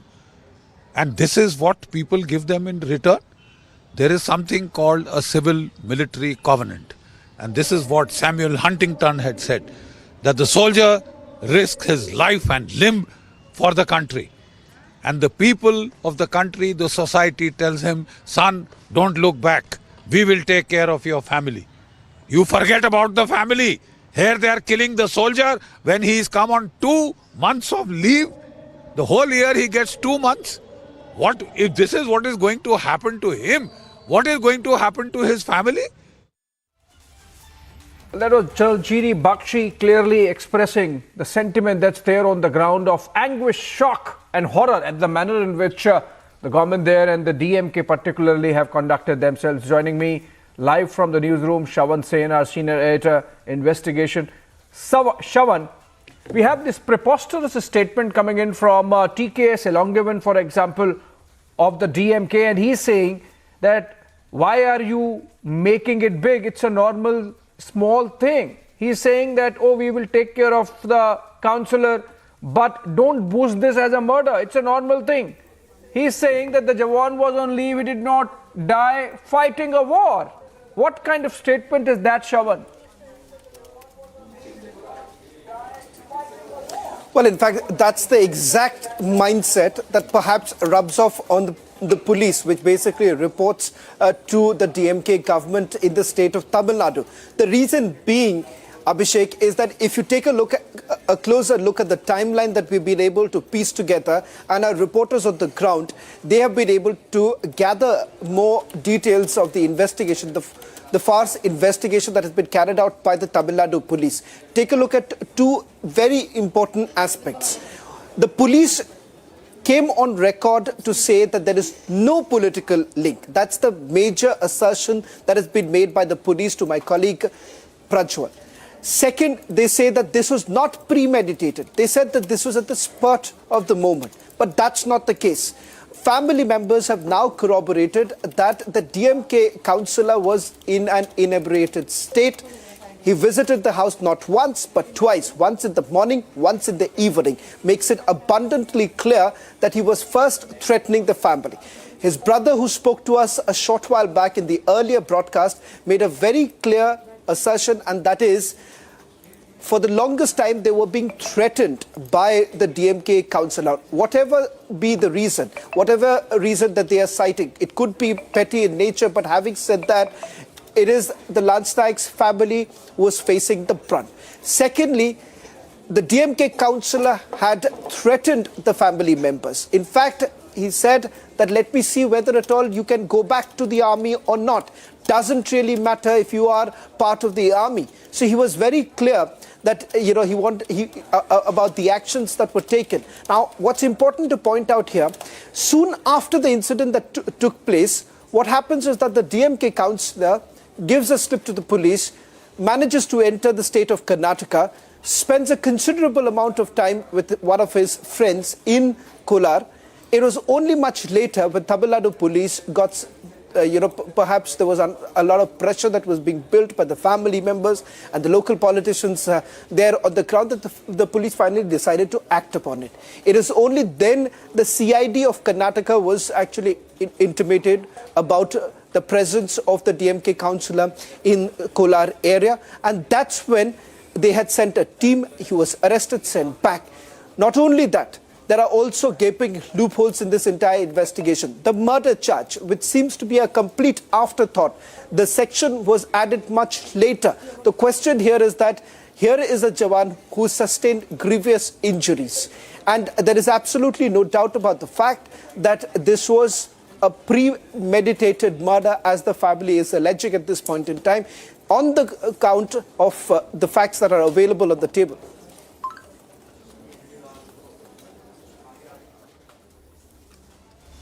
Absolutely, Shawan. It's a premeditated murder, of course, now getting reflected in the FIR, but the police having dilly-dallied, first termed it as an attempt to murder. Let's go to Varshini. She's there on the ground. She confronted the Chief Minister twice, I believe. Varshini, you got TKS Elongavan also of the DMK.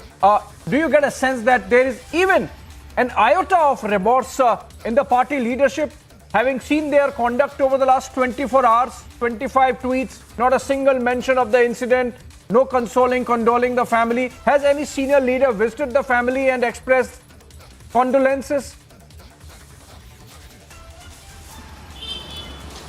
You know, it's absolutely very disheartening to see this, because for the past 2 days we have been constantly in touch with the Jawan's family. We've been speaking with the brother, we've been visiting him at the hospital, we've been talking to the sister-in-law, the wife, the father. Every single person just asks for one thing. You know, DMK government, they are looking up to their chief minister, to their government. They're asking their government to come and see them and to come and console them and to give them some sort of a compensation or some sort of a relief material, so that they can make sure that they have the confidence to move on after losing their very close relative. And that is very disheartening, because constantly they are repetitively asking to us, they are asking to the media, they are asking through us to the government to come and talk to them. But rather interestingly, when TKS Ilangovan from the DMK spoke to our reporter Aneri, he's shockingly speaking about this not even being a very important incident, that the DMK High Command has to travel all the way to Krishnagiri and meet the family. That is what is very it is really startling to see how they are looking at this from a very low or very simpler perspective, and not treating this the way it has to be treated. And all that they ask for is their chief minister to come to their house and console them, give them some sort of a confidence, and that is only not happening. Yeah, I mean, that's not happened. Aneri, of course, is with you. I'll come to Aneri, but let me go to Prajwal. Prajwal, any update on your end on what's happening on this very important story? The outrage that we are seeing across the country. Anything on the ground in terms of DMK's response, in terms of what's happening where you are, I believe in Krishnagiri? Abhishek, absolutely. There has been no sort of reach out by any of the DMK functionaries. The party's office is shut here. There is nobody outside to even go on and indicate. An iota of evidence is also not there that it is a DMK office. All of them have shut shop in the entire district. Nobody can be approached. All their phones are switched off. And until now, there has been no sort of communication despite repeated efforts by us to reach out to them. Apart from which now, you and Shawan were also discussing about key parts of the FIR, which was missing as well. Section 302 and Section 307.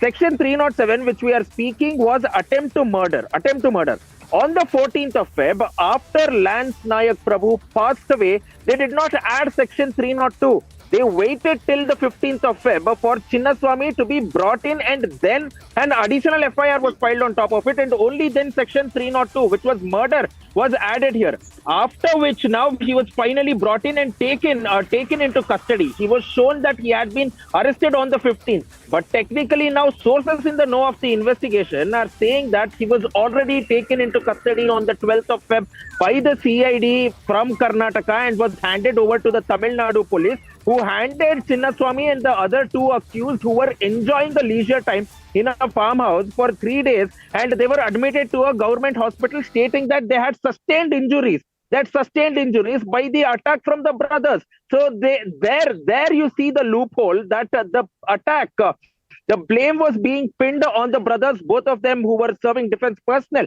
And therefore later, when the SP was questioned today, when we questioned the SP, he said that there should be no political angle given, and Chinnaswamy was taken into custody yesterday. But now sources in the know of the investigation are saying that he was taken into custody on the 12th, but it was not shown as well.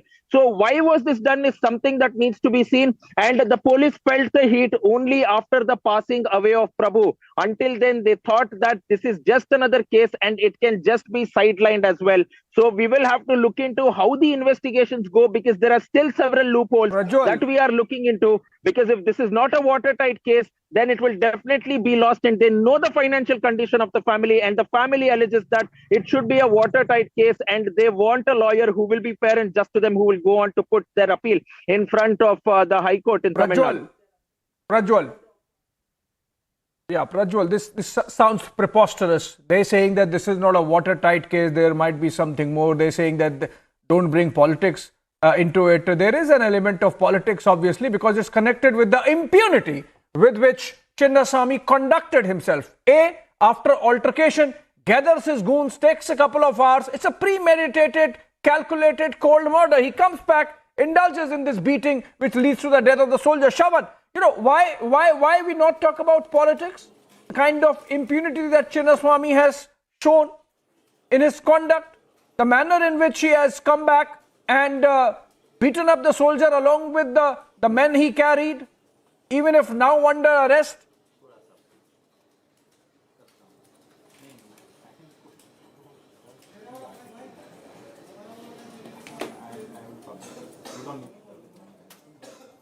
Well, in fact, Abhishek, there is absolutely no doubt about the fact that there was some sort of a political patronage that was given to him. And perhaps we can break this information which has been collected by our reporters on the ground, Prajwal, Aneri, as well as Varshini, who've been piecing together details of what really transpired. Perhaps let's put this out as I get those details.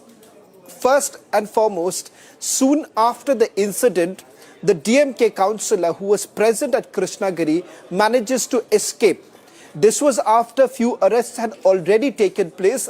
He realized that, the news was tightening. The family members had already reached out to the police. The DMK councillor gives the police a slip, manages to enter Kolar in Karnataka.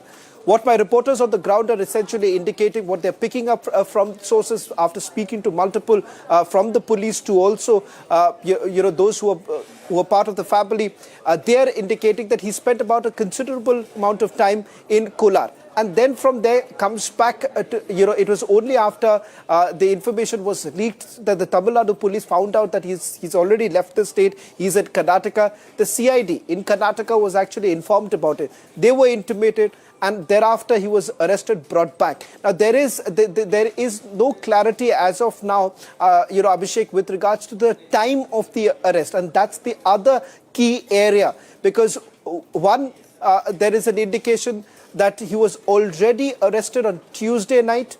Some reports are suggesting that it was Wednesday, so there is no clarity on that. The time of arrest is also very crucial, because remember, once this particular case goes into trial, all of this would become far more important. Perhaps, my colleague Aneri and Prajwal can take it forward with regards to more information that they're picking up. If I can just quickly bring in Aneri right now, because Aneri has spoken to the DMK leaders, confronted them. We've seen the kind of responses that have come in. Aneri, you and Prajwal have been able to put together the timeline of what really transpired. It turns out that he had already escaped, and thereafter it was much later that the Tamil Nadu police actually got information about the fact that he had left from Krishnagiri, entered Karnataka, stayed there for almost a considerable amount of time. Well, that's right, Chavan. Definitely a lot of questions still remain unanswered, because we are seeing that somewhere or the other we see that there are definitely many loopholes if we consider the timeline which we have access, but also at the same time we have been seeing how there is a complete silence from the government's end. Well, when we happened to confront the Chief Minister of Tamil Nadu, M.K. Stalin, he did not respond to any of the questions. He completely evaded the questions asked by our team. And also at the same time, when we just happened to confront the DMK leader, Elagovan, where he very clearly says that a Jawan did not die when he was at war, whereas he died when he was on leave. But that does not mean that he is not a Jawan. Definitely we are seeing how these statements are coming in from the DMK's end, where they say that it was a small issue, but but media is making it a big one. But now we also are seeing how the BJP leaders have been questioning, but also at the same time, Shavan, we are saying that there is a complete silence from the Congress party, as well as Congress is an ally here in Tamil Nadu with the DMK. So definitely no answers from the from the Congress party as well, and same as we see that there's no statement, no announcement of any sort of compensation or anything from the government here, the ruling DMK government here in Tamil Nadu. Shavan.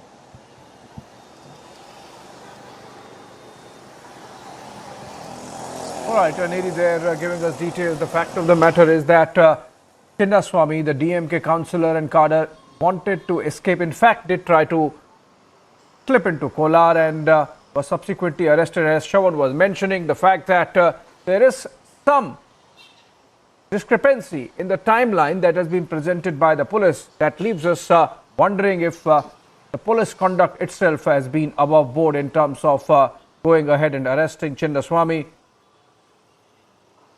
We in fact are getting voices of discomfort, anger from around the country.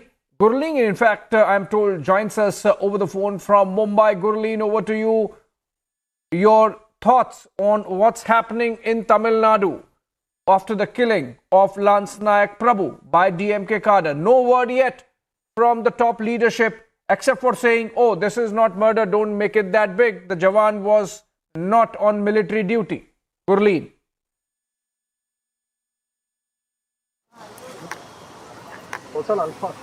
Of ಮಾಡಿರಿ ಒಂದು ಸ್ವಲ್ಪ ಹೊತ್ತು. Utter shameful. It is shameful that these politicians are and first of all, these politicians are sitting silent. Why are they sitting silent?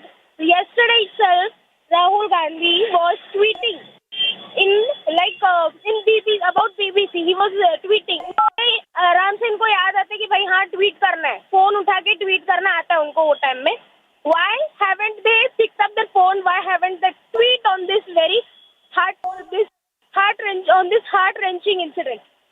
हमारा देश का सैनिक दिन रात बॉर्डरों में खड़ा रहता है, अपना कितने परेशानियां झेलता है, उनकी रिस्पेक्ट करने के बजाय ये लोग खुलेआम मार रहे हैं, प्लॉट बना रहे हैं उनको मारने के लिए. How can this be accepted? और भाई डेमोक्रेसी है तो डेमोक्रेसी के नाम पे क्या ये लोग कुछ भी करेंगे? डेमोक्रेसी बोल के ये लोग किसी को भी मरवा देंगे? अभी इनकी फ्रीडम ऑफ स्पीच क्यों नहीं आ रहा है? क्या sir? Yeah, the fact of the matter is that there is an element of impunity, and that's what you seem to be talking about. No word yet from the top leadership of the DMK consoling the family. We are told that some panchayat level office bearers of the party went and met with the family, but not anyone from senior levels of the leadership. And in fact, the voices that are coming in, TKS Elongavan, for example, suggesting that there was definitely an element of political patronage, because they are saying that don't make it sound that big. Thank you so much, Gurleen. I'm told Mohan Kumar joins us over the phone from Mysuru. Mr. Kumar, your thoughts on the killing of Lance Nayak Prabhu and the political impunity with which the ruling dispensation there is treating this entire episode? Hello. Hello. Mr. Kumar. Yeah, sir. I'm calling Yes, from are you Mysore, getting me? sir. Are you able to listen to me? Yeah, I'm please go ahead. not in front of the Republic TV now. Just I came outside. Yesterday I saw the debate of Mr. Arnab Goswami, and also what has happened in Tamil Nadu exactly. Our army people has been murdered, and how they are defending. And actually, I want to ask you directly, sir. Why can't yesterday one of the General Bakshi and another person of army commander was there? I really can't remember his name. He was telling directly that we will take the action against them. Yes. It is very transparent. It doesn't need the Supreme Court. What's happening here in India? We can say it is very transparent. We can judge it clearly. We are very clear about it, and it is very transparent. What's happening, how they are corrupted and all, it is very transparent. We can see that it is through Arnab Goswami program, through Republic. Why there is no strict action, sir? Yeah, everyone is asking that question, Mr. Kumar. Why no strict action yet? While the police has arrested those accused and now belatedly added section 302 of murder, the fact of the matter is it took more than 48 hours, 72 hours for the police to be doing that. There are still some details missing insofar as the arrest of the DMK cadre is concerned, and the reactions that are coming in perhaps give an indication that the police's hands might be tied. If we have someone like a TKS Elongavan saying that don't hype this murder thing because the Jawan was off duty, has not died in war, but off duty, then it seems that can act like a cue to the police, and that would be really unfortunate. In fact, we are told that we are getting a new video of the father of the late Lance Nayak, Prabhu, and it's on air, in fact. A new post, a new video, which shows father was also attacked. So these goons who came with Chinnaswamy did not leave anyone. They targeted the soldier, they targeted his father, and this new post has emerged now, which clearly shows that even the father was attacked by Chinnaswamy and his men. Let's listen into the sounds there in that video.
All right, those were videos and clearly shows the kind of anguish the family would have gone through when this attack was happening, leading to the death of Lance Nayak.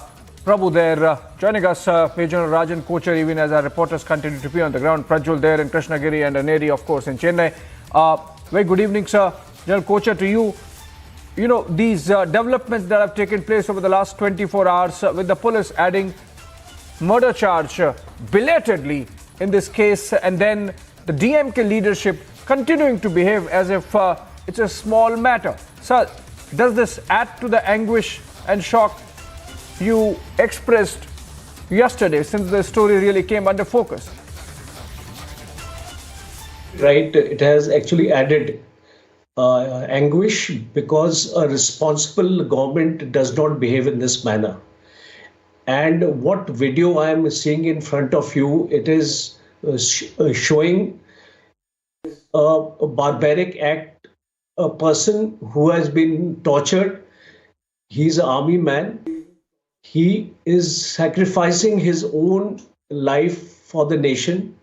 He's at the border, taking care of the entire people of the nation. And if this is the way a state has to treat its brave heart, I don't see any future for that state in this country. 2-3 things I want to make absolutely clear. First of all, the state government has to take onus of this episode and bring those culprits to the book with exemplary punishment. And the second aspect is that the army leadership is quite perturbed after seeing such an incident, and I'm sure they would be taking it up not only at the center but also with the state government, because we have a area headquarters in the Chennai ATNK area, which is commanded by a lieutenant general. So I am sure he would have by now got in touch with the political hierarchy in Chennai, and expressed his dismay at the kind of apathy which has been shown by the state government. And I certainly did not expect this kind of thing to happen. And it is still not too late. This silence must be broken. A public or a press conference must take place, and the measures outlined by the government what action they intend to take as of now. Sir, you think the army leadership perhaps could make a statement, and that would make a difference and put pressure on the government there and the political party particularly to amend and make amends and make an outreach to the family, because they have not done that despite all the media pressure? You think the army, if it makes a statement, because even the army has not done that? I'm sure there would be a matter of time now in case the army is not going to see anything happening by the state government. If army is convinced that the state government is not taking any appropriate action, I am sure the army leadership will come into play at whatever level it is. If it is at the level of a station commander, or if it is at the level of an area commander, or even army commander. So I'm sure that army is not going to keep silent on this episode, because we are very much concerned for our men, and we will not allow anything, this kind of episode to go without any kind of representation from the armed forces headquarters. Okay, sir, please stay with us. I have to speak to Aneri as well, because she confronted TKS along with the DMK leader. Aneri, can you tell us what was his body language? How did he, take the questions? When you asked him, would he respond? Did he say it with any element of guilt that, oh, we have made a mistake, we will make an amend, we will go to the family, we will console them, we will do something? Was that the tone, tenor and body language, or was he absolutely brazen about it? Well, not even 1%, Abhishek, I would say, because when we happen to confront Ellen Govan, the DMK leader, he instead says that the Jawan was not on duty. He did not die when he was on war, is what the DMK leader says. Well, that itself shows that how the DMK government is not taking its responsibility over the incident which has happened and where we lost our Jawan, whereas Ellen Govan very clearly says that it was a small issue, it was a family issue where this incident happened. But then when we also questioned Ellen Govan in connection with whether the DMK councillor will be suspended or will be suspended from the party, he says that you will have to wait for the announcement to come in tomorrow. So we'll have to wait and watch. Will the DMK councillor be removed from the party or not? But yes, there's a complete silence from the DMK's MK's government here in Tamil Nadu, when we happened to confront the Chief Minister, MK Stalin, he completely refused to comment, complete silence, whereas the allies, the Congress, is also completely silent on it. Not a single statement coming in from the Congress party here, and that is the reason now we are seeing how the Bharatiya Janata Party is raising questions on the DMK government, and they say that they will continue to fight and they will continue to stand by the family until they get justice. Yes, let me go to Prajwal now. Prajwal, you are there on the ground in Krishnagiri. You have been speaking to the family, relatives, friends of the soldier, Lance Naik Prabhu. You get a sense that they are really, really angry at the government and the party to have conducted itself in the manner that they have and not really made an outreach. And have you seen on the ground, for example, support coming in to the soldiers' family from all quarters, including from the army? Absolutely. With no second thought and no second doubt, there has been an absolute support from the army, especially from the war veterans over here, Abhishek.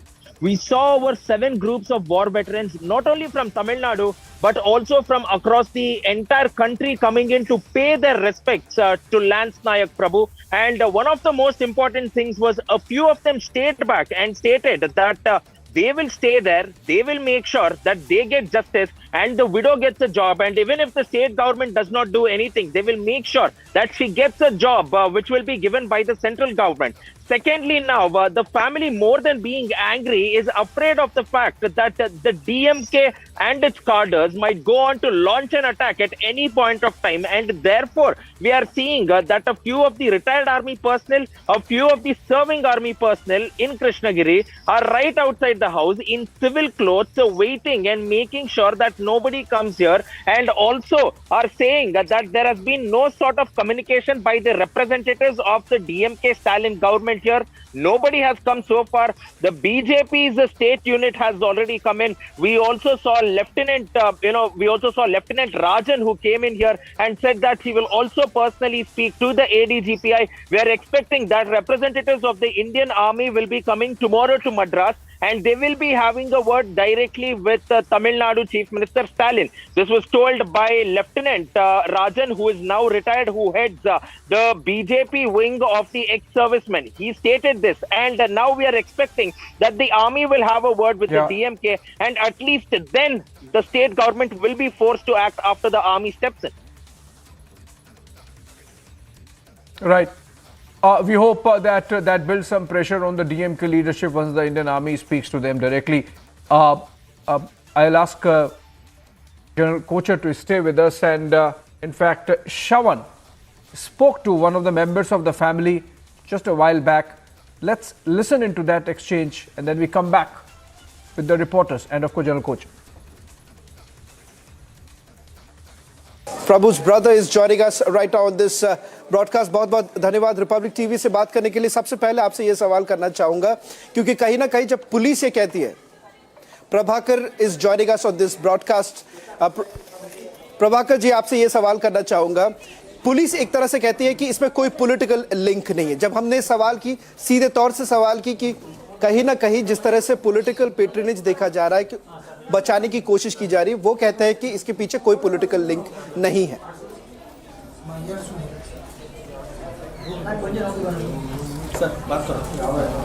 Hello hello hello Prabhakar ji, क्या आप सुन पा रहे हैं? Hello Prabhakar ji, क्या आप सुन पा रहे हैं? मेरा आवाज? प्रभाकर जी, हमारे रिपोर्टर प्रज्वल ने जब ये सवाल पुलिस से आज की, प्रभाकर जी, जो सवाल मैं करना चाह रहा हूं आपसे, जब हमने ये सवाल, रिपब्लिक टीवी ने जब ये सवाल पुलिस से की कि जिस तरह से सुपरिटेंडेंट ऑफ पुलिस ये कहते हैं कि इसके पीछे कोई राजनीतिक लिंक नहीं है, कोई पॉलिटिकल लिंक नहीं है, और वो कहते हैं कि ये मुद्दा कहीं ना कहीं पर्सनल मुद्दा है, ये कहना है पुलिस का.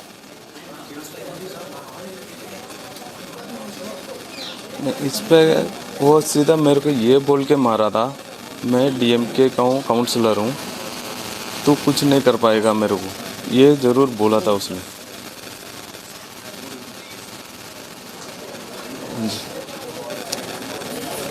प्रभाकर जी पुलिस ये मेरे को कहते मदद हैं किया था। कि डीएमके के पुलिस जो को तो काउंसिलर कुछ है ये जो नहीं है। हाँ जी। पर क्या आप मानते हैं कि कहीं ना कहीं ये प्री प्लान था, ये अटैक जो हुआ आपके भाई के ऊपर ये प्री प्लान था, क्योंकि सोची साजिश? प्रभाकर जी ये प्लान करके मारे थे, मुझे प्लान करके मारा था, प्लान करके मारा थे। ये हम दोनों फौज में तुम कैसे चला जाओगे, मैं देखता हूँ तुम्हारा को करके प्लान करके, ये छोटी सी बात पे प्लान करके 6 परिवार मिलके मारे थे। 6 परिवार मिलके मेरा भाई को मारे थे, प्लान करके मारे थे। इस पे ये पॉलिटिकल नहीं है, इस पे पॉलिटिकल नहीं है, ये प्लान करके मर्डर किए।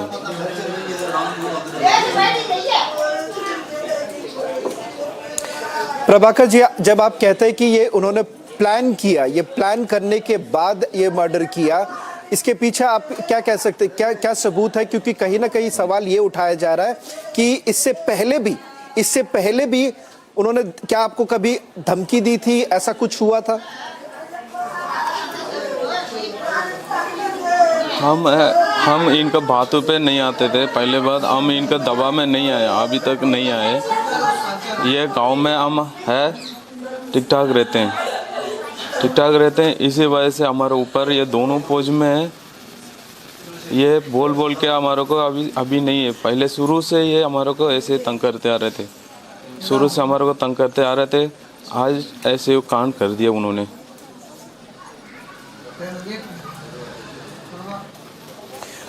प्रभाकर जी क्या आप कह सकते कि आप कह रहे हैं कि पहले से वो तंग कर रहे थे, पहले से आपके ऊपर कुछ दबाव डालने की कोशिश हो रही थी, इसके पीछे कारण क्या था? आप उनके साथ लड़ाई किस बात पे हो रही थी? लड़ाई एक कपड़े से सिंपल सा एक कपड़ा धोने के चक्कर में हुई थी। मैं उसको पास बताया भी, ठीक है मैं नहीं धोता हूँ, निकाल दूंगा।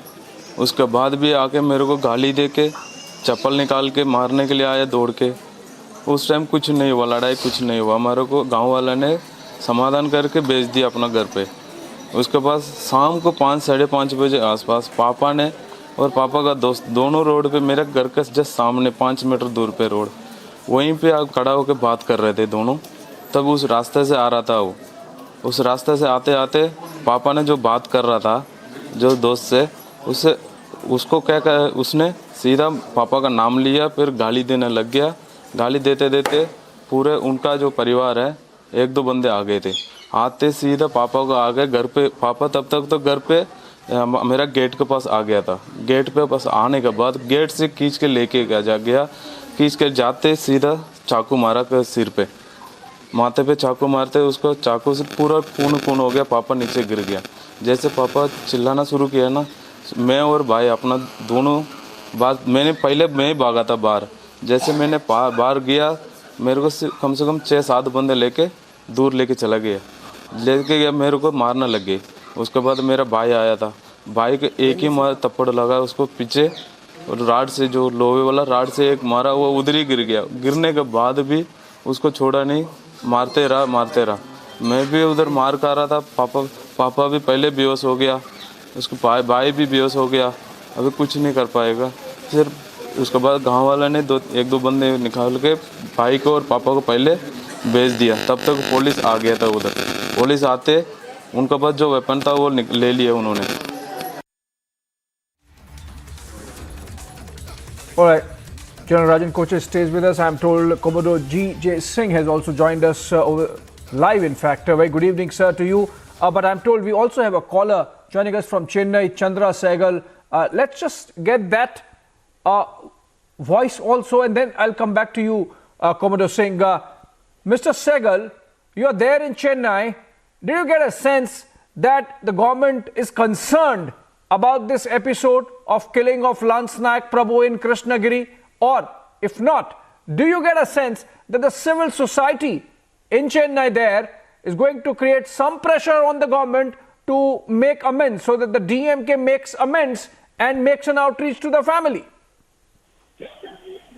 Yeah, it's a great insult to our army. They are day and night taking care of our life.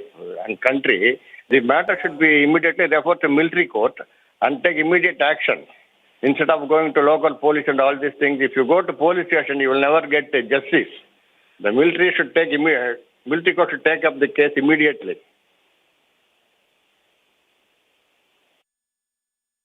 Yeah, military should be taking some action. In fact, that's the sentiment really building up. I'm told Subhash also joins us over the phone from Mumbai as callers keep calling us. Subhash, over to you. Your sentiments, your thoughts on the killing of Lance Nayak Prabhu and what we should be doing.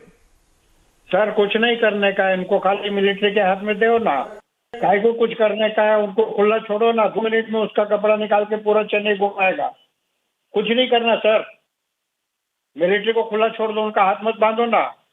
I think you are expressing sentiments of anger, and that's essentially what's happening across the country. Thank you, sir. Yeah, and I believe that is a sentiment, in fact, which is gaining a lot of ground in all these voices we are hearing from across the country. Mr. Subhash joining us from Mumbai. If I could take this to Commodore G.J. Singh. Sir, you heard that that exchange that was there between Shawan and Lance Nayak Prabhu's brother Prabhakar, and he clearly mentioned that there was an element of impunity, of course, and brazenness with which Chinnaswamy, the DMK councillor, conducted himself. He came back and he said that you can't do anything of him because he is associated with a particular political party, and that he had been, in fact, harassing the family of the soldier for a while. I mean, it's not that a one-off thing has happened. It's pre-planned, premeditated, has gone on for over a period of time. And we are getting these voices like that of Subhash from Mumbai saying that, please, let the army really take charge. You think army can do something and should be getting into this? Or because we are a democracy, stay decent and not even make a statement? No, you see, the sentiment can be taken in a different form. We can, first of all, I sense the conversation that Shavan had with his brother is that these two brothers and the family were living with honor. Their chests were honor, because when you serve in the army, you have certain sense of pride. And this probably was rubbing on the wrong side of these politicians, that why these two brothers from the same family are in army, are in services. This is a point that I have sensed that there seems to be a maliceness and jealousy with this particular family. And that is why that exchange that took place between those people before they attacked their father, that they will teach you a lesson. And on a very minor thing like washing of clothes, they came up. So there seems to be an element of jealousy with this family, because we are three brothers in services. We are retired now. And we always had that pride. Our father also had a pride. So similarly, every family in this country who are serving in services, where 2-3 sons are serving, the family feels proud of it. They live with certain honor. And this probably rubbed on the wrong side of these politicians, because they want everybody to be subjugated to them, to be working under them. They want to impose their will on them. This seems to be one factor which I think is very dominant. Secondly, taking the sentiment of these two callers, I would say that they're absolutely right, because after all, military cannot take it lying down. I mean, nowhere in the world soldiers get killed by civilians like the way they have killed this gentleman. And not only that, I would say that apart from building pressure on DMK, government stolen from all sources, our Supreme Commander, the President of India, we are under him, and we are a political organization. We don't have any patronage with any party that we are serving. So I think that this matter should be taken at the highest level in the land, in this land, and the President should issue some kind of a warning to this DMK government, either to bring in president's rule or some kind of a thing, because such a government cannot continue to work when you have this kind of law and order where your own military personnel, when they come on leave, are murdered. It is not a shahadat, it is a murder. We are, are supposed to fight on the border with the enemy. Yes, when enemy hits us on a bullet, with bullets on our chest, if we lay down our life for this country, that of course is a matter of great pride for the whole country, that out here we had somebody who has given his life for this country. But out here, the same people, if get murdered while on leave by the civilians, they kill him. I mean, what kind of impression are we sending across the world here? I mean, there should be some very firm, exemplary, step taken by the Supreme Commander. A Supreme Commander shouldn't keep silent here. I would tell her that she should, if she's watching this program, she should come out with some kind of, this thing. After all, she is not a rubber stamp, or she is nobody. She is a Supreme Commander. She is the Supreme Commander of this Jawan, last night, Prabhakar, who laid down his life. She should speak for him, and she should give a warning. Shall she dismiss his government? She has a power to do that. Why not use these powers of, dismissing such villain governments, or governments which do not abide by any law? Yesterday we were discussing this. Chief Minister has no respect for the office of the governor. He has defied, and this gave them oxygen and emboldened these petty politicians to come and murder representatives of the President Commodore of India. Singh. Commodore Singh, your point taken that a strong message needs to be sent collectively as a nation and society to the dispensation there in Tamil Nadu to make sure that something comes out of it, and that they are not allowed to get away with this kind of brazenness. I am told Group Captain Augustin Vinod also joins us live, and we'll continue this conversation. I will take a short break, and I'm back on the other side, and we go to Group Captain Augustin Vinod after that.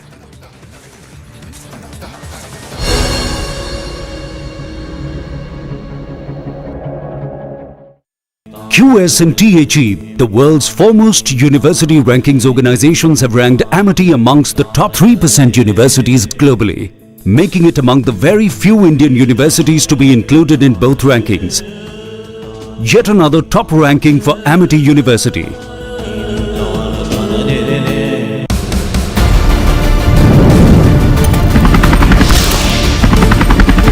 The light combat helicopter Prachand, which is indigenously manufactured by the Hindustan Aeronautics Limited, it's been loaded with rockets and missiles as well. And focusing over here is this turret gun, which has again been manufactured by the HAL. These are 70 rockets which will be loaded into the Prachand. 10 of these Prachands have been taken by the Indian Air Force, and 5 of them are with the Indian Army as of now, and we have 15 of them with us. And this definitely puts India on a high pedestal.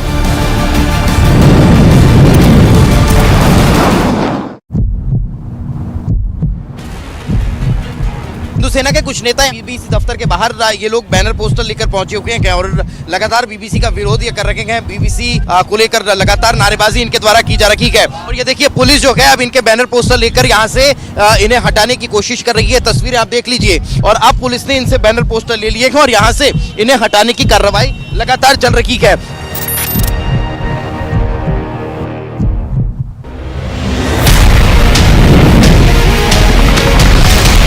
जो देश दशकों से सबसे बड़ा defence importer था, वो अब दुनिया के 75 देशों को डिफेंस इक्विपमेंट एक्सपोर्ट कर रहा है।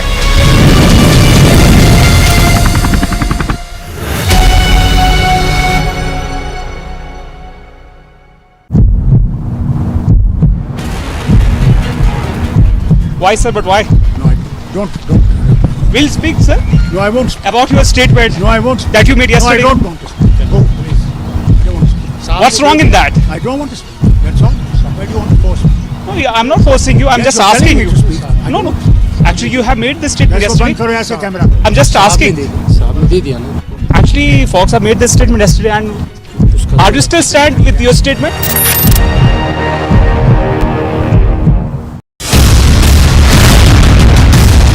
Light utility helicopter which is being designed and manufactured by the HAL. So a massive development by the Hindustan Aeronautics Limited for the light utility helicopter in this particular category, going on to show that India is moving towards Atmanirbharta, and HAL is definitely going on and providing a shot in the arm for the Air Force sector as well.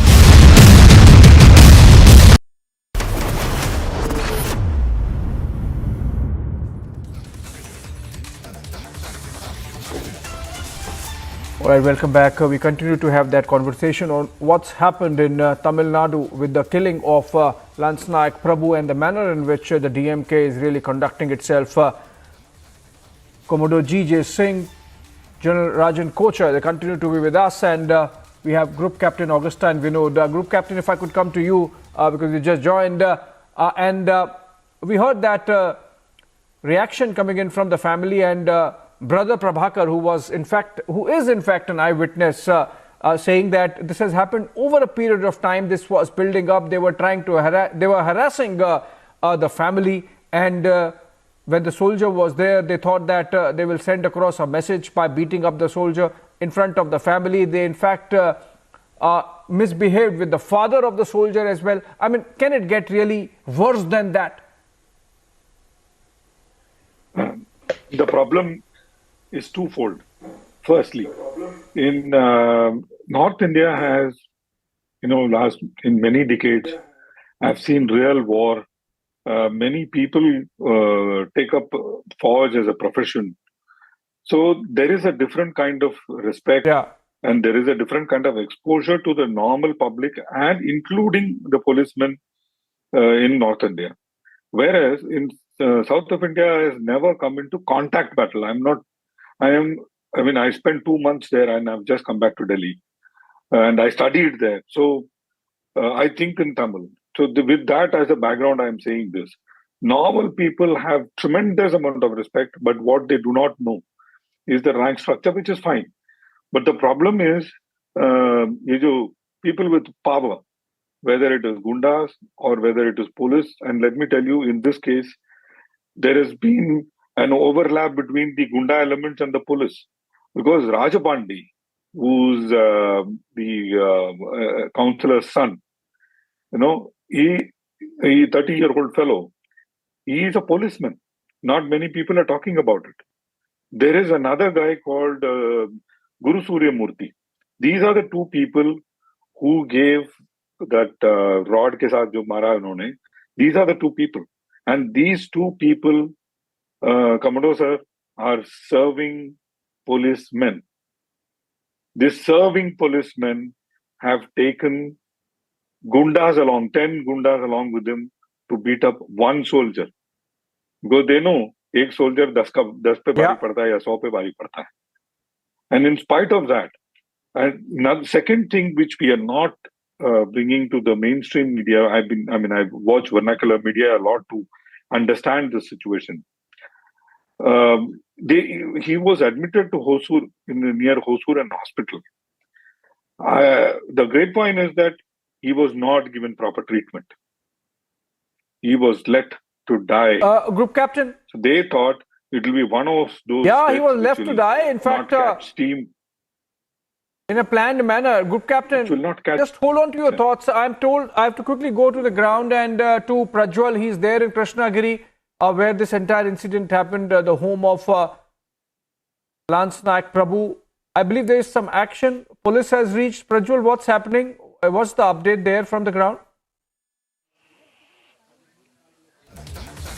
Abhishek, we get to understand now that shortly the SP of Krishnagiri will be visiting the house of the deceased Lance Prabhu Nayak as well, and now the officials are collecting some details from the family members of Lance Nayak Prabhu here outside, and we're also expecting shortly that the SP will be present. Apart from which, we also saw a short while from now that the sub-inspector of the local police station too is present here along with additional security personnel too, who have come in here, because so far since early this morning we were expecting that more number of people would be coming in, but one of their major demands was that till now there has been no sort of detailed investigation which has gone into the case, which now seems to be finally happening here, where details are being collected, and they want to go ahead and brief the SP before he arrives.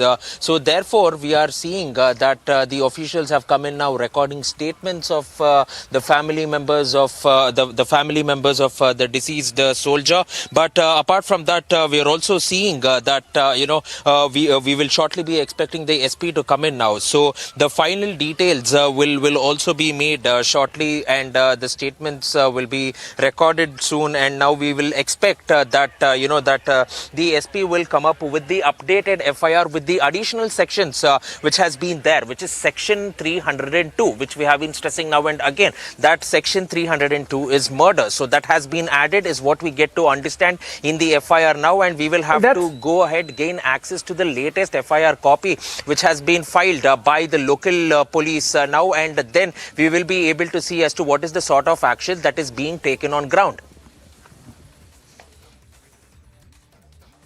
Prajwal, one quick question. The SP is coming just to give the FIR copy?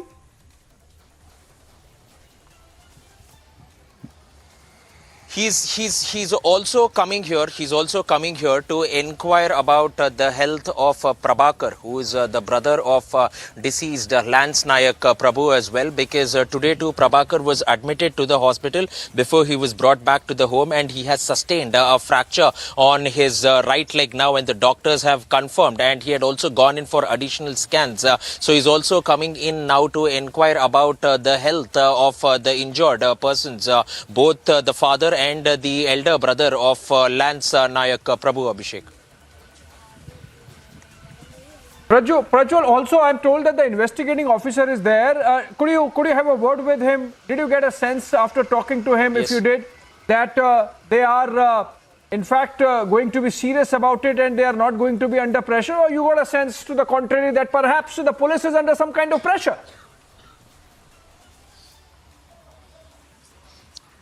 They have been restricted from speaking to the media, so only the SP can go and speak to the media. So they have been restricted, so they will not answer what are these investigations, but they only have to say that the investigations are underway now. So we will finally be seeing action. We hope to see some sort of action which will be there on the ground, but so far now waiting in to get this official confirmation from the SP himself, because he also, even in the morning when he spoke to me, he stated that section 302 has been added and now it's a murder case, and section 157, which is also charges under rioting. But we will also have to understand here, Abhishek, that rioting is a bailable offense. Anybody can get off with it easily if there is no sort of evidence or proof. So apart from this, so what are the sort of sections that we are seeing? Are we seeing section 343, section 307? Are we seeing these sections which are being imposed? That is something which we will need to go on, question the SP and asked him as to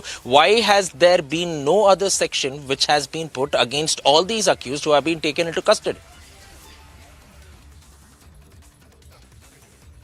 Yeah, I hope you get to question the Superintendent of Police of Krishnagiri district when he comes there to meet the family. Prajwal, stay there with us till that time. And I'm told we have another caller, Venkat, joining us from Chennai.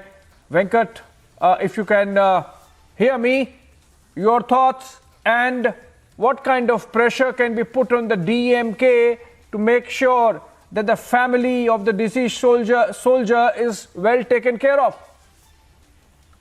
It's very sad that we are talking like this. The situation is very bad after seeing this. None of the regional media is showing anything like about this. That is the first injustice that's being done to our army man. And second is, the police should act immediately to maintain law and order and also make sure that the family is safe. They are saying that they are not feeling safe because it's a politician who's involved. Whenever politicians, ruling party men involved in such things, nobody questions them. Police are just watching things as it unfolds. And here it's a policeman who is the son of the politician. So it's a double, game of power or whatever that they are going to do or whatever they are doing. Maybe they should not be allowed to even go near the house. Like in US, we have to restrain, so the perimeter should be created. In US, they say that the judge can say that you cannot go 300 meters or 400 meters. The first thing is that their family, the old man is injured, the father, the wife is, now she's a widow and with 2 small kids. So first thing is they should feel safe. Then the justice should be given in such a way that every army man does not worry about their family. Instead, they worry about the enemy in the border. Here it is very unfortunate that they are worrying the brother who is now injured and recuperating in hospital. He's saying that he does not want to go back. So it's a fear of the local... Venkat. And yeah. Yeah, and you seem to be suggesting, Venkat, that locally, there in Chennai, there seems to be hush-hush silence, even in the media. That's something which should concern us even more. Let's go back to Prajwal if he's there.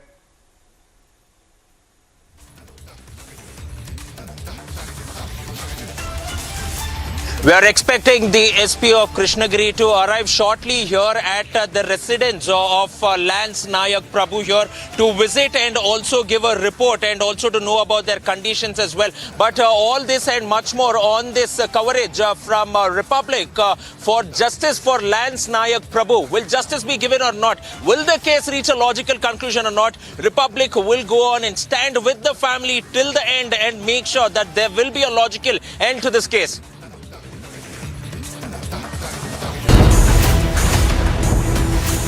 Soldier lynched, but Rahul and Stalin remain silent. Why is Lynchistan brigade quiet on this lynching? Politician lynches soldier. Is there an attempt to cover up? Debating tonight at 9 p.m.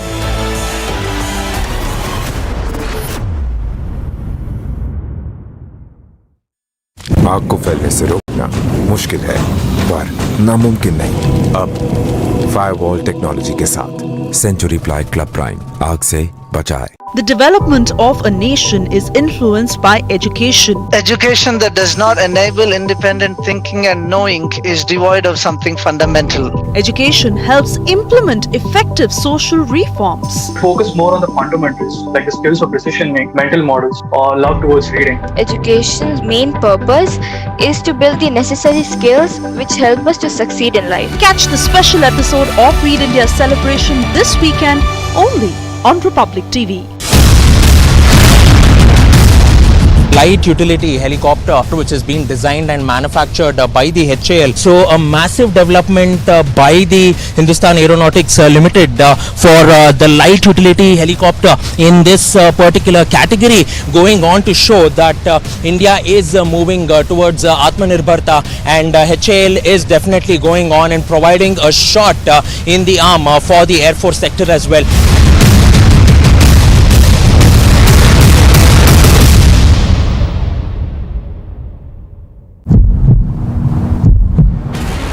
Kashmiri Pandits are staging protests here in Jammu, demanding the release of their salaries and also the security in the Kashmir Valley. They are saying till the time that the security is not restored, they won't be going back to the Kashmir Valley. But the Jammu and Kashmir police has imposed section 144 in the area, and they have been asked to move away from the area. The protesters have been detained by the Jammu and Kashmir police after several warnings that were given to the Kashmiri Pandits.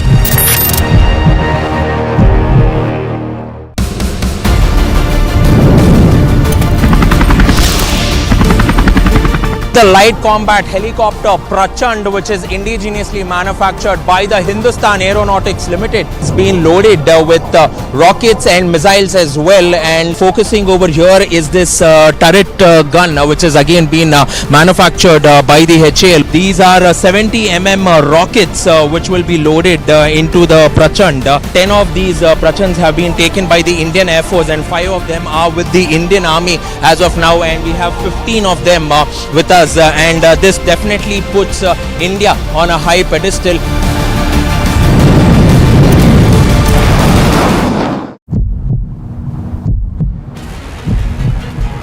सेना के कुछ नेता BBC दफ्तर के बाहर ये लोग banner poster लेकर पहुंचे हुए हैं और लगातार बीबीसी का विरोध ये कर रखे हैं। बीबीसी को लेकर लगातार नारेबाजी इनके द्वारा की जा रही है। और ये देखिए पुलिस जो है अब इनके बैनर पोस्टर लेकर यहाँ से इन्हें हटाने की कोशिश कर रही है। तस्वीरें आप देख लीजिए। और अब पुलिस ने इनसे बैनर पोस्टर ले लिए हैं और यहाँ से इन्हें हटाने की कार्रवाई लगातार चल रही है।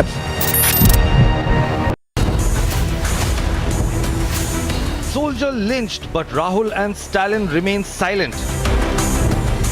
Why is Lynchistan brigade quiet on this lynching? Politician lynches soldier. Is there an attempt to cover up? Debating tonight at 9 p.m.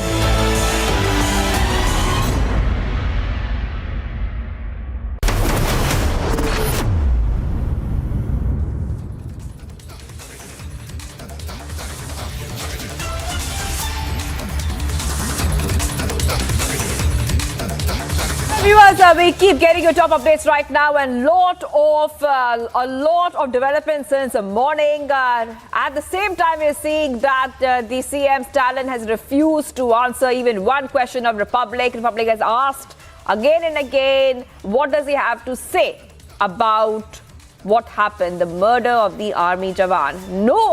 No words, no reaction from CM Stalin. But DMK and DMK allies, they're calling this entire murder, the killing, just a small issue.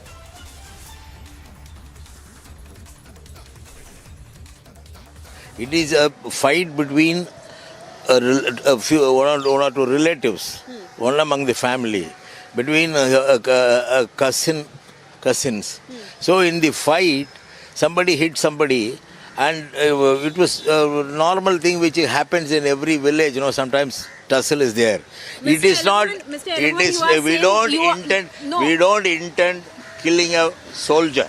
Mr. Eloquent, you are saying that it's a small issue. We have lost a Jawan. You are saying it's a small issue. You are right. It is. Jawan has not lost on the war, or the DMK killed him. But it is his cousin. Very clearly, DMK councillor is involved in that case. It is a murder. Police have taken action. They have arrested all the people who are involved in it. They are in prison. Only after we lost our Jawan, police has taken up action. Talk about Jawan. What did he do there? You must think. He was fighting with his relatives. It is not. He was not on a war footing. It was close relatives. He was fighting with them. He was misusing the provisions in the drinking water in that area.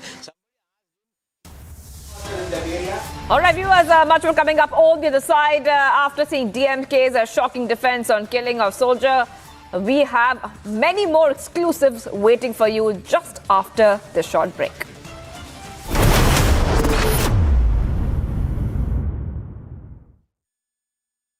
QS and THE, the world's foremost university rankings organizations, have ranked Amity amongst the top 3% universities globally, making it among the very few Indian universities to be included in both rankings.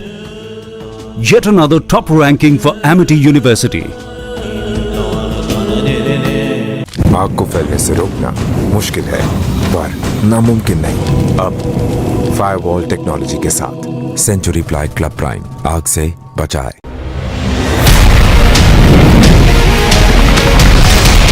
जो देश दशकों से सबसे बड़ा defence importer था, वो अब दुनिया के 75 देशों को डिफेंस इक्विपमेंट एक्सपोर्ट कर रहा है।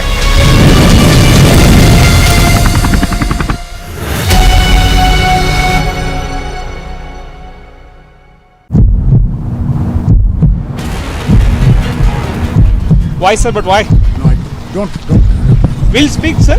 No, I won't speak. About your statement. No, I won't speak. That you made yesterday. No, I don't want to speak. Then go, please. I don't want to speak. What's wrong in that? I don't want to speak. That's all. Somebody you want to force me. No, I'm not forcing you. I'm Yes, just you're asking telling you. me to speak. I No, don't no. want to speak. Actually, you have made this statement That's yesterday. what I'm camera. I'm just asking. Actually, folks have made this statement yesterday, and are you still stand with your statement?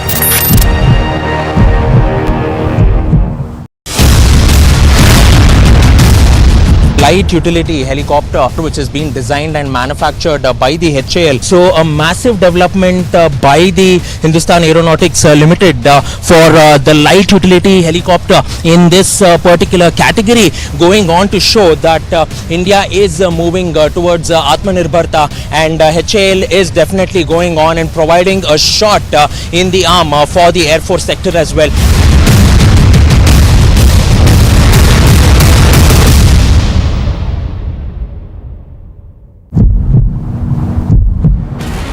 Kashmiri Pandits are staging protests here in Jammu, demanding the release of their salaries and also the security in the Kashmir Valley. They are saying till the time that the security is not restored, they won't be going back to the Kashmir Valley. But the Jammu and Kashmir police has imposed section 144 in the area, and they have been asked to move away from the area. The protesters have been detained by the Jammu and Kashmir police after several warnings that were given to the Kashmiri Pandits.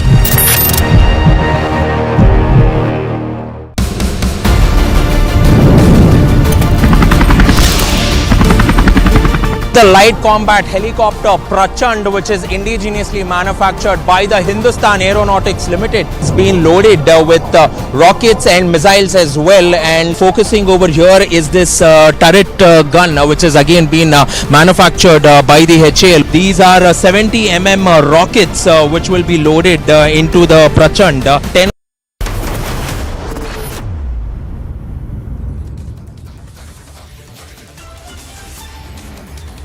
8 tweets by the Congress party on the BBC documentary. Not a single tweet as far as the loss of a Jawan. And that too when a political party, their own ally, is squarely responsible for the death of an army man. That's how the Vadra Congress and the DMK essentially treats our forces. And it is important that they watch the cry of the family who have time and again raised concerns, the same family who was threatened by a DMK councillor.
QS and THE, the world's foremost university rankings organizations, have ranked Amity amongst the top 3% universities globally, making it among the very few Indian universities to be included in both rankings. Yet another top ranking for Amity University.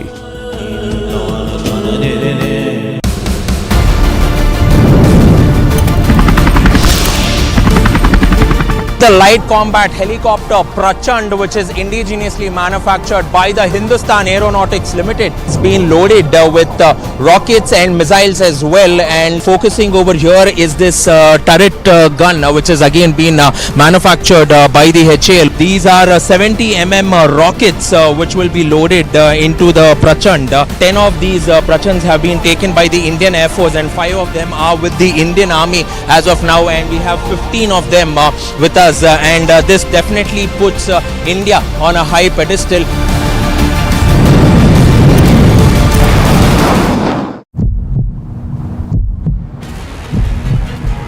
सेना के कुछ नेता BBC दफ्तर के बाहर ये लोग banner poster लेकर पहुंचे हुए हैं और लगातार बीबीसी का विरोध ये कर रखे हैं। बीबीसी को लेकर लगातार नारेबाजी इनके द्वारा की जा रही है। और ये देखिए पुलिस जो है अब इनके बैनर पोस्टर लेकर यहाँ से इन्हें हटाने की कोशिश कर रही है। तस्वीरें आप देख लीजिए। और अब पुलिस ने इनसे बैनर पोस्टर ले लिए हैं और यहाँ से इन्हें हटाने की कार्रवाई लगातार चल रही है।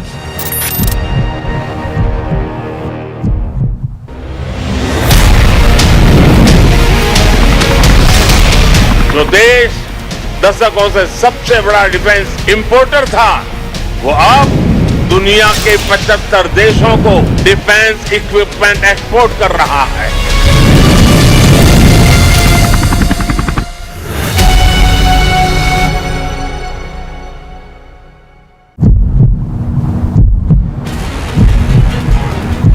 Why, sir? But why?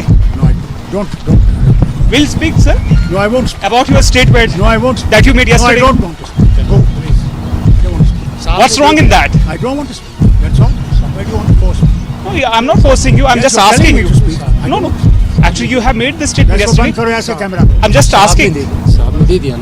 Actually, folks have made this statement yesterday, and are you still stand with your statement?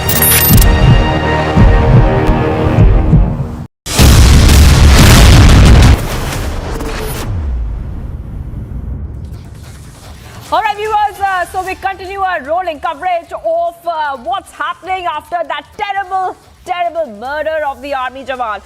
Earlier in the day, BJP protested, demanding strict action, demanding justice for Lance Naik Prabhu, asking for justice. The BJP leaders have appealed for justice, not just for him, but for his wife and children, viewers.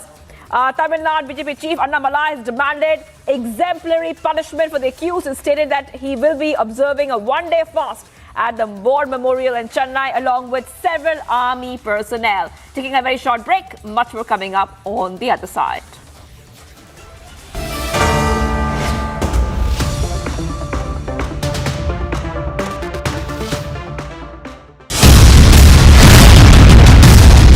Light utility helicopter which is being designed and manufactured by the HAL. So a massive development by the Hindustan Aeronautics Limited for the light utility helicopter in this particular category, going on to show that India is moving towards Atmanirbhar, and HAL is definitely going on and providing a shot in the arm for the Air Force sector as well.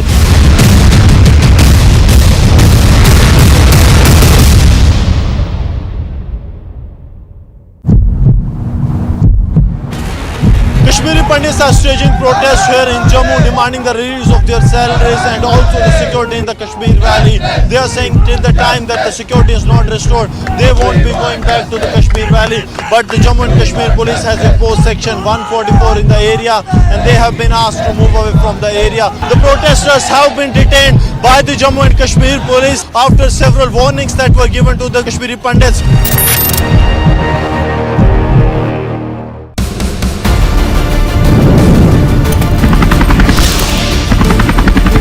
The light combat helicopter Prachand, which is indigenously manufactured by the Hindustan Aeronautics Limited, it's been loaded with rockets and missiles as well. And focusing over here is this turret gun, which has again been manufactured by the HAL. These are 70 rockets which will be loaded into the Prachand. 10 of these Prachands have been taken by the Indian Air Force, and 5 of them are with the Indian Army as of now, and we have 15 of them with us. And this definitely puts India on a high pedestal.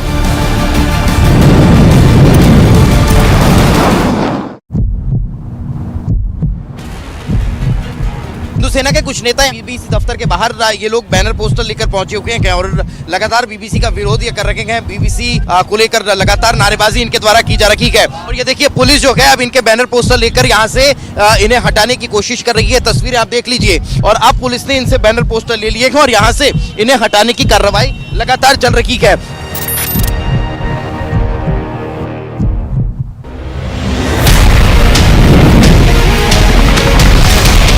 जो देश दशकों से सबसे बड़ा defence importer था, वो अब दुनिया के 75 देशों को डिफेंस इक्विपमेंट एक्सपोर्ट कर रहा है।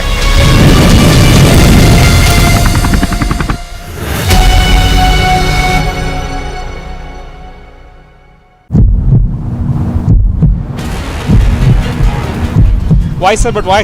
No, don't. We'll speak, sir. Soldier lynched, but Rahul and Stalin remain silent. Why is Lynchistan brigade quiet on this lynching? Politician lynches soldier. Is there an attempt to cover up? debating tonight at 9 p.m.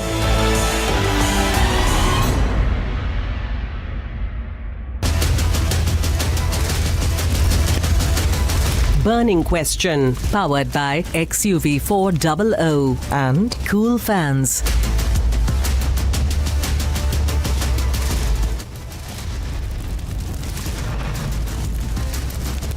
Politician lynches soldier. The story investigated by Republic is India's biggest controversy. Mr. Stalin, what do you have to say on the recent death of Lance Naik Prabhu? Mr. Stalin, what do you have to say on the recent death of Prabhu? DMK is involved in this. DMK is involved in that.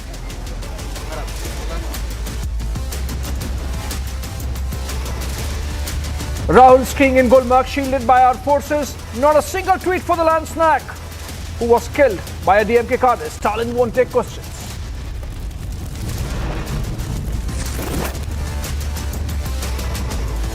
Soldier's brother was also not spared. Details reveal how the attack and murder was premeditated.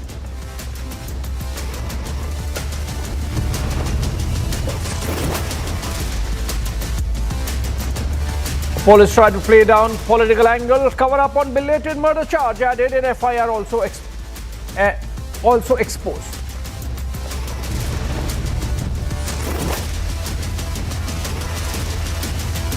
Veterans across the country up in arms, protests against the political cover-up as shocking details emerge.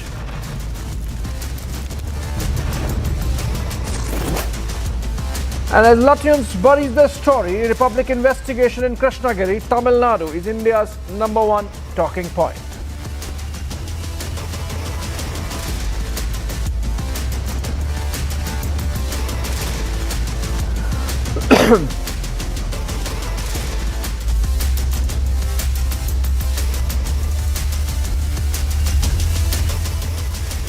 Right, welcome friends. A food crisis, an economic crisis, hit by terror, and now petrol hitting almost 300 rupees a litre in Pakistan.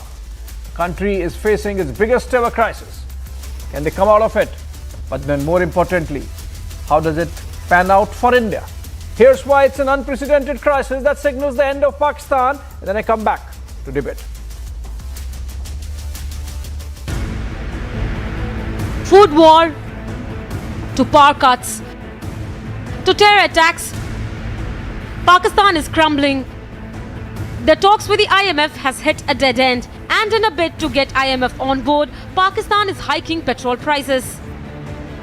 The already cash-strapped Pakistan government introduced a money bill in parliament to raise 170 billion rupees in taxes by June this year as part of conditions by the IMF to get the next tranche of an already agreed loan.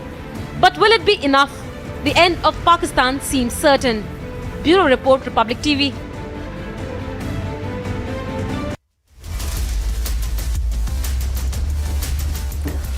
Alright, economy in doldrums, a nation in chaos, but then it's our neighbor, and a troublesome neighbor with terror antecedents, pushing terror still in Jammu and Kashmir and other parts of the country, with the Pakistani deep state always working at it. And that's the reason why we are discussing this. That's the reason why we are concerned about what's happening in Pakistan. Joining us live, Major General Sanjay Soi would be joining us in a bit. Pathakrit Pine is already there.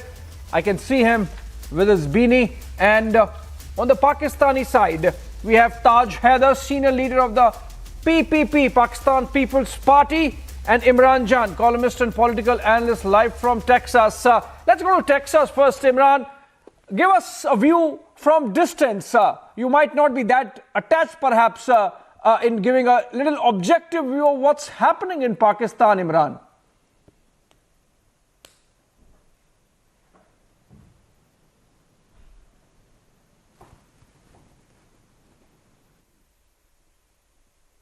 I do not know.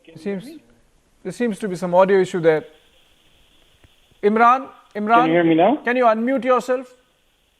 Yes, can you hear me now? I can hear you. My question was, well, thank with you. the benefit of Yes, distance that you have, Imran, give us an objective picture, objective view of what's happening in Pakistan. So I was there in Pakistan last week. I just came last week to Texas. Starting with what people feel here, the Pakistani American community, that is really a thriving community right here in Texas. almost all, if not 100% of the people are with Imran Khan. And the current regime that is there, I'm sure you already know about them. The mess that is there in the country right now, the rising prices, the inflation, the problems that the average Pakistanis are facing, and I stress on the word average Pakistani. What's Shehbaz Sharif doing as Prime Minister? Why has he gone to Turkey? That's a question we would like to find the answer to. And Turkish government even told him to just stay in your country because they were dealing with their own problems. And it was a big slap on the face of that government, and it was a big insult. And I can tell you this: a huge majority of Pakistanis do not agree and do not buy the narrative of this government, and especially steps like going into a foreign country, trying to help them out when you have your own bigger problems right here at home. So people are really facing a lot of troubles, a lot of problems because of this imported regime. You seem to be giving Imran Khan view or the PTI view, Imran.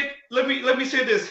I wish I could You sit seem here to be giving on away this show Imran Khan view of the issues in Pakistan. But the fact of the matter is that even under Imran Khan, the economy was really struggling. And in fact, the reason why perhaps Imran Khan was changed by the army was because Imran Khan was not delivering. He was adding to the problem. He was the reason why, for example, the Americans withdrew their blessings and support to Pakistan. And argue for Pakistan and argue for this government right now. But the problem is, I cannot do that. I cannot lie. I wish I could sit here right now in your show and defend whatever is happening in Pakistan. When Imran Khan was in charge, things were not easy, but they were not so desperate as they are right now.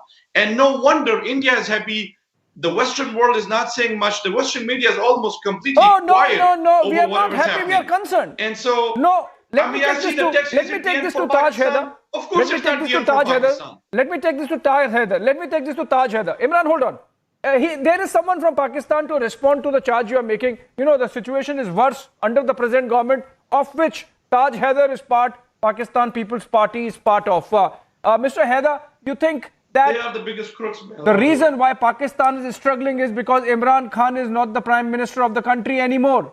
And the people are with Imran Khan, but you have been superimposed on the people of Pakistan, and that's why all these troubles. The government is not representative. Absolutely. It is being dictated by the Americans or by the army or whosoever, but not the will of the people of Pakistan. Well, I don't know anything about it because this is news to me, whatever you are saying. Because I'm coming from Karachi after a fresh electoral victory, where Imran Khan was just wiped out. So it's not Pakistan which is on hand. It is the reactionaries in Pakistan like Imran Khan, the extremists in Pakistan, whose end is near because the political consciousness of the people is very high.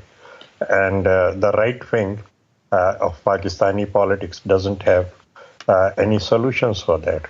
There is a big gap between production and consumption, and that gap has to be covered. And it can only be covered by giving initiatives, taking more initiatives in public sector. But somehow the right wing doesn't feel like that. Let me tell you, we have seen worse times, and we have come out of it.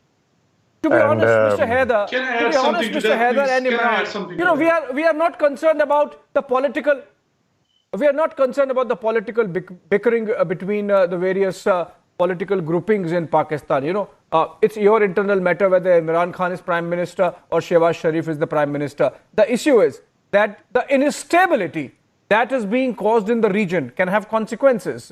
It is already having consequences between you and Afghanistan. It can have consequences with India because all the terror outfits there, all the extremist elements there. If Pakistan really implodes, Mr. Haider, then it becomes a concern for us. It becomes a concern for the rest of the world.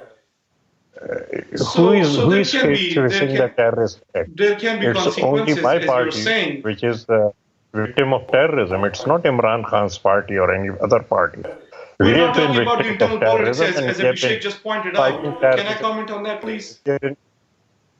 fighting terrorism from day one. Yeah, Imran, please address our concern. We are concerned that if Pakistan implodes and these all these terror outfits and extremist elements, they get a free run, we are going to have trouble on our borders. In the region. There can be trouble in the region because Pakistan right now is focused inward. It has its own problems. And that's exactly where India might see an opportunity to hit Pakistan even harder. That's the problem we can have. Pakistan is not going to come back, or Pakistan is not going to start thinking about creating trouble for India or attacking India for that matter. Internal politics aside, I do not agree with what this man is saying. I'm sure Bilal was still in diapers when turning it on its head. The issue is you can't handle your country. Hold on.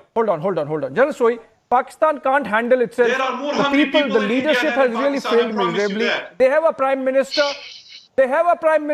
Who, despite Turkey saying please don't come, still has air dashed. Now, what kind of condolence is that you become a guest of a nation struggling with an earthquake and spend 2 days there? Obviously, you have some other motive. General Soy, we should be concerned, right? What are the options with India? What should we do? What we should be doing? Should we not be concerned? The kind of instability that's there in Pakistan, and what can be consequences for us? Viewers, we want to understand, General Soy, with your expertise and with defense affairs. General Soy. Mr. Abhishek, in fact, I would say that the situation in Pakistan, I think it has not happened overnight. It has not happened in the last 6 months or 1 year. It is a continuous process of their failed policies and failed philosophies. We're focused on security. They focused on exporting the terrorism across the globe, exporting the terrorism to India. And they are now, it is something like karma. They are facing the same problem what they were spreading to the whole world. And you are right, Abhishek, that imploding this condition can create a bigger problem, because what happens when I have a lot of sympathy for the common people of the Pakistan who are facing such crisis of food and petrol and diesel, and survival of day-to-day life is very difficult. So in this case, if it happens, then it could result in the total breakdown of law and order situation, the total unstable country, and then there could be an exodus of people, maybe to Afghanistan. They're trying to come to India, and they're trying to go anywhere, wherever they find the question of survival. That's a bigger question, and the unfortunate part is that in spite of all these problems, they are still focusing on, say, creating problem in Kashmir. They are still trying to send drones across the border, and that's very, very unfortunate. And they themselves are responsible, irrespective of the party, whether the PPP or Nawaz Sharif or whatever party has come there. Everybody has followed the same policy which has been laid down by the establishment, which I would say that their army has been laying down, that yes, that is a total focus on security, total focus on the exporting of militancy. That's the thing. They never focused on the growth of the industry, long-term investment, long-term growth of the infrastructure. That they never focus, and that is where this problem comes. And now that there's a market of weapon systems are there. Each child is focusing on they've been because weapon culture has grown up there.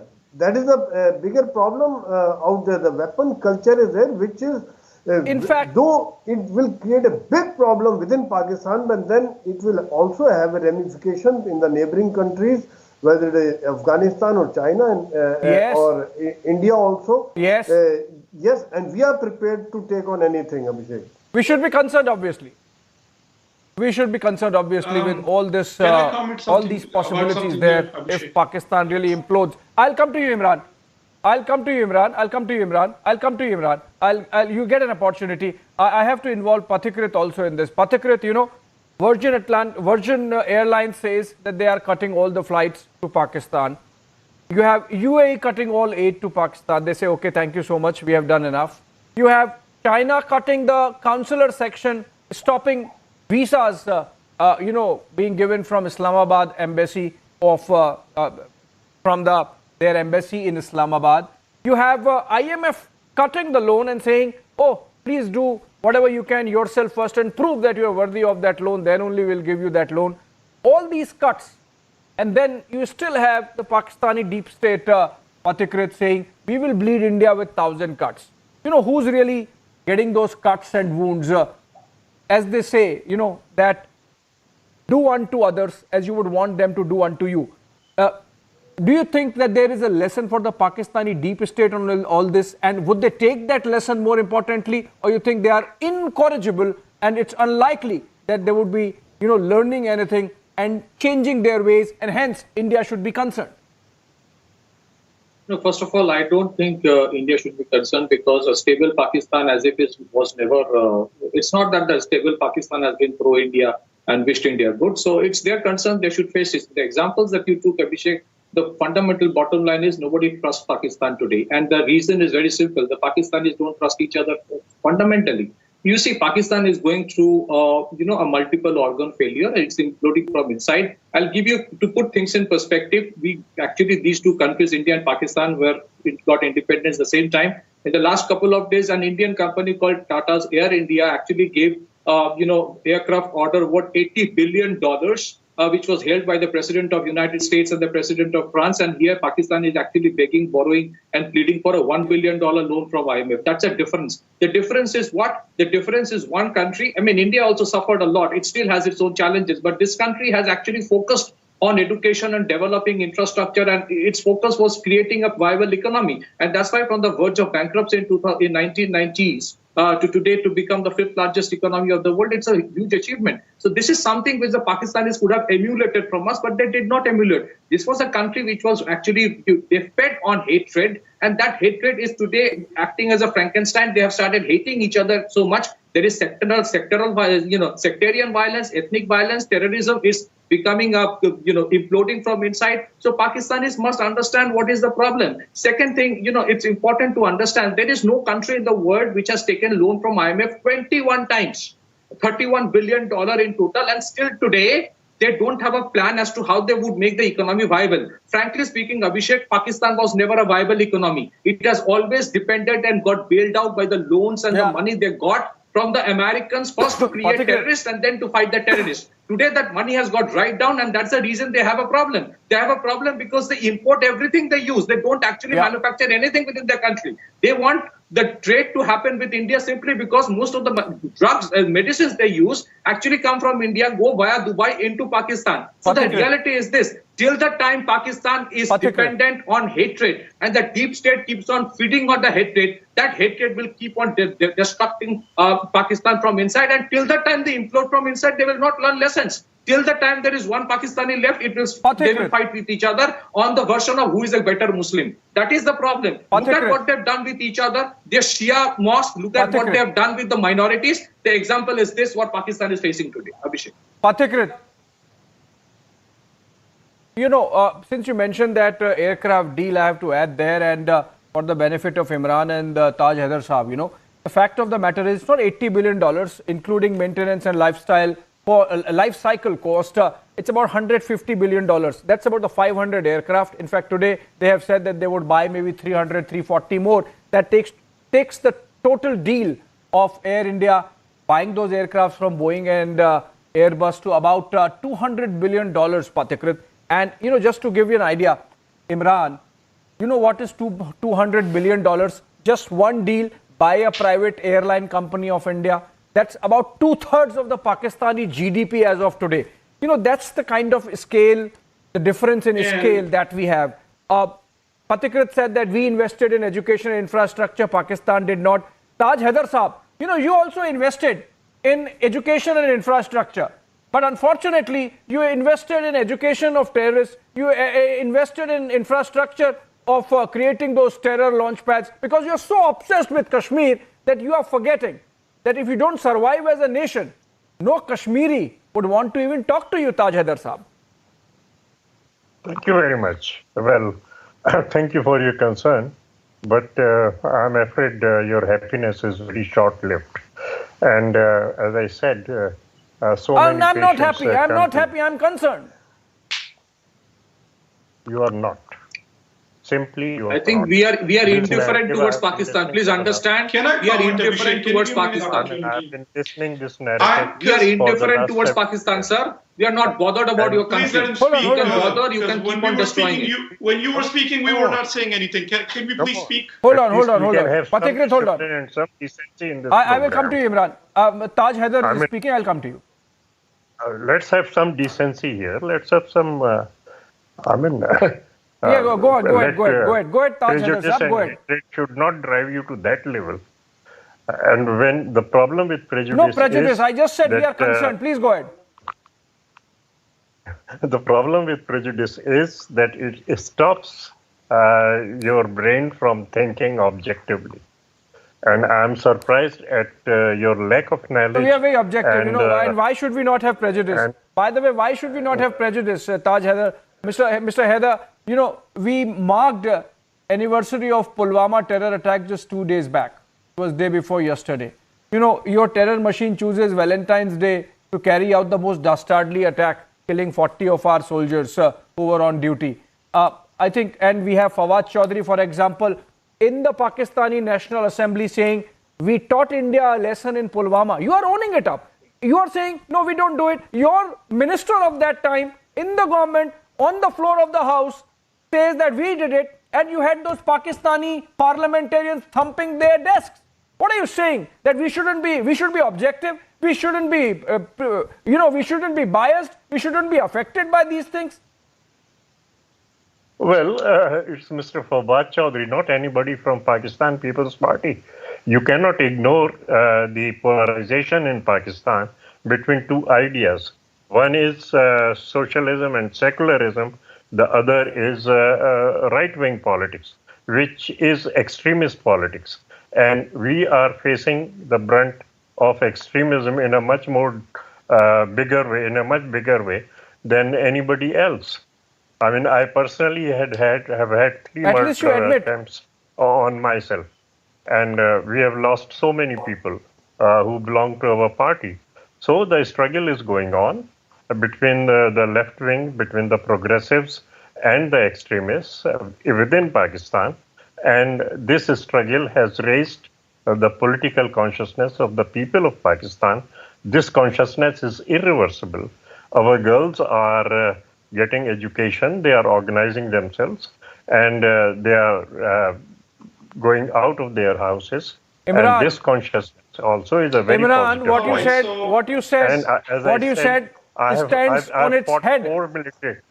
Mr. Haider says that you represent the extremist fringe, right-wing extremist fringe, and that you don't represent the sentiment on the ground in Pakistan at all. Right. I'm not concerned. I'm not concerned. My concern is an imploding Pakistan. An imploding Pakistan is not what we want in our neighborhood. Shouting more than you are saying anything meaningful. Let me say this. I sit here and listen to this nonsense, and I'm thinking, you know what? You don't need a Pakistani side to counter your arguments because you guys are debating with each other, the Indian side. I'm talking about the Indian side, sir. I'm talking about the Indian side. Did you say Taj Haider is talking nonsense? Listen, Abhishek. The Indian side is saying no. Mr. Taj Haider has said something about you.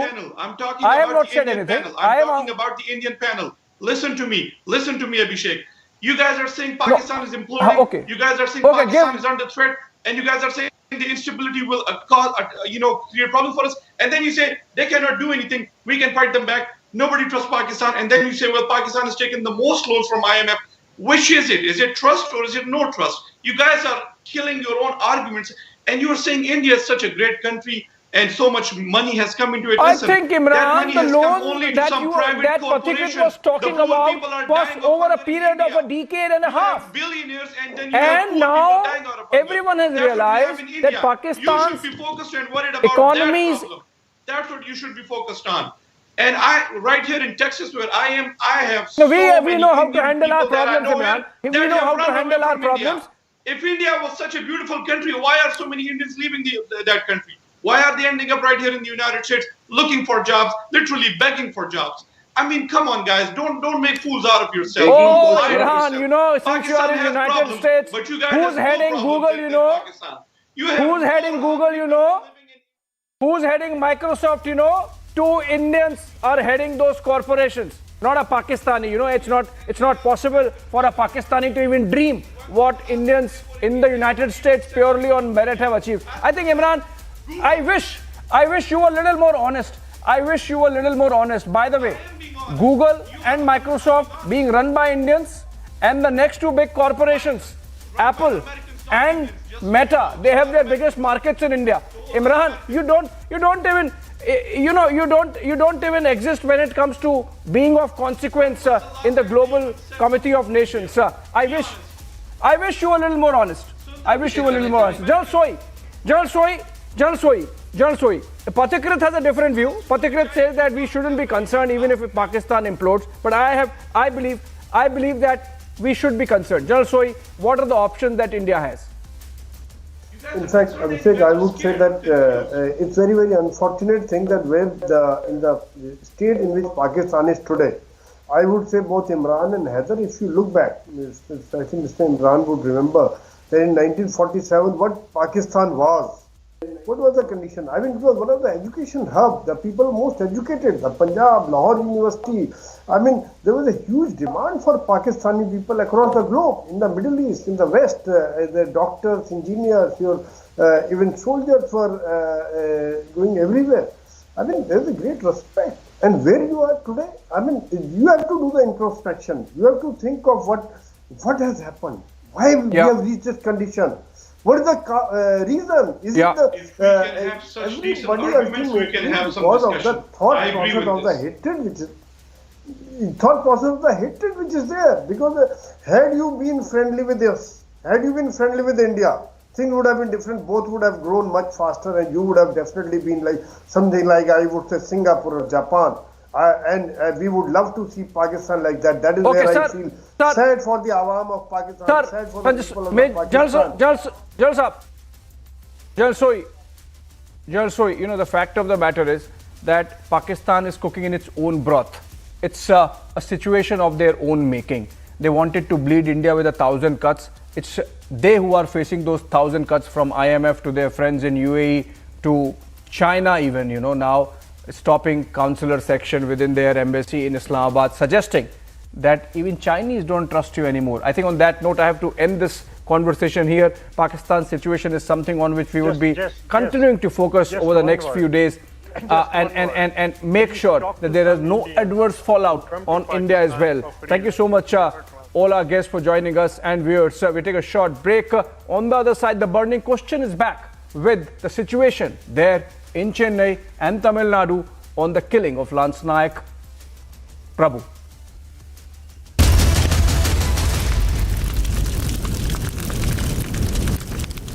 QS and THE, the world's foremost university rankings organizations, have ranked Amity amongst the top 3% universities globally, making it among the very few Indian universities to be included in both rankings. Yet another top ranking for Amity University.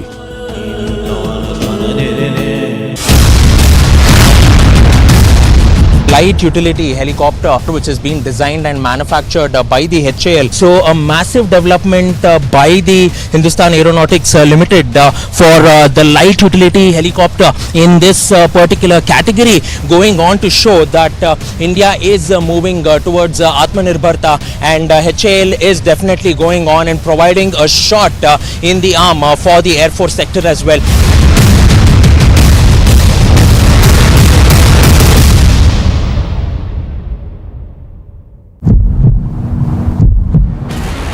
Kashmiri Pandits are staging protests here in Jammu, demanding the release of their salaries and also the security in the Kashmir Valley. They are saying till the time that the security is not restored, they won't be going back to the Kashmir Valley. But the Jammu and Kashmir police has imposed section 144 in the area, and they have been asked to move away from the area. The protesters have been detained by the Jammu and Kashmir police after several warnings that were given to the Kashmiri Pandits.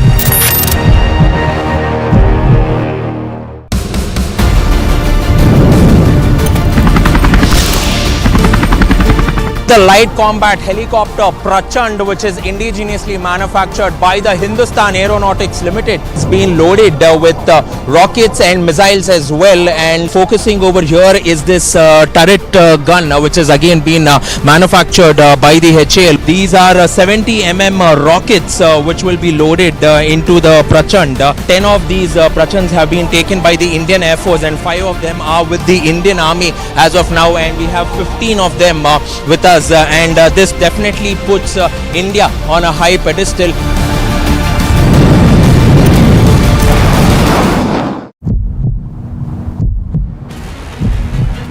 Hindu सेना के कुछ नेता BBC दफ्तर के बाहर ये लोग banner poster लेकर पहुंचे हुए हैं और लगातार बीबीसी का विरोध ये कर रखे हैं। बीबीसी को लेकर लगातार नारेबाजी इनके द्वारा की जा रही है और ये देखिए पुलिस जो है अब इनके बैनर पोस्टर लेकर यहाँ से इन्हें हटाने की कोशिश कर रही है। तस्वीरें आप देख लीजिए और अब पुलिस ने इनसे बैनर पोस्टर ले लिए हैं और यहाँ से इन्हें हटाने की कार्रवाई लगातार चल रही है।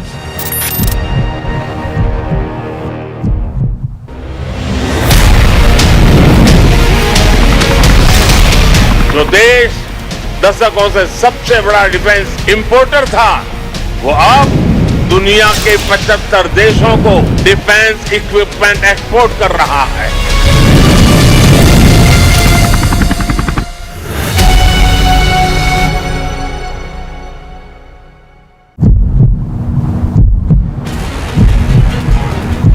Why, sir? But why? No, don't. We'll speak, sir. No, I won't. About your statement. No, I won't. That you made yesterday. No, I don't want to speak. Go, please. I don't want to speak. What's wrong in that? I don't want to speak. That's all. Somebody want to force me. No, I'm not forcing you. I'm Yes, just you're asking telling you. me to speak. No. Actually, you have made this statement That's what yesterday. one camera. I'm just asking. Actually, folks have made this statement yesterday, and are you still stand with your statement?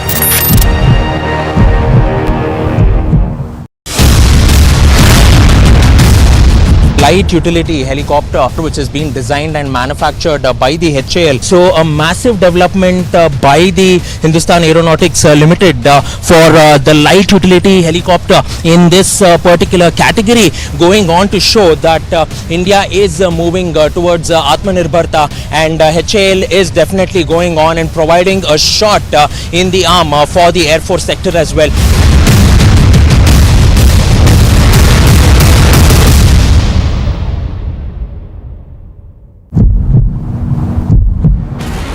Kashmiri Pandits are staging protests here in Jammu, demanding the release of their salaries and also the security in the Kashmir Valley. They are saying till the time that the security is not restored, they won't be going back to the Kashmir Valley. But the Jammu and Kashmir police has imposed section 144 in the area and they have been asked to move away from the area. The protesters have been detained by the Jammu and Kashmir police after several warnings that were given to the Kashmiri Pandits.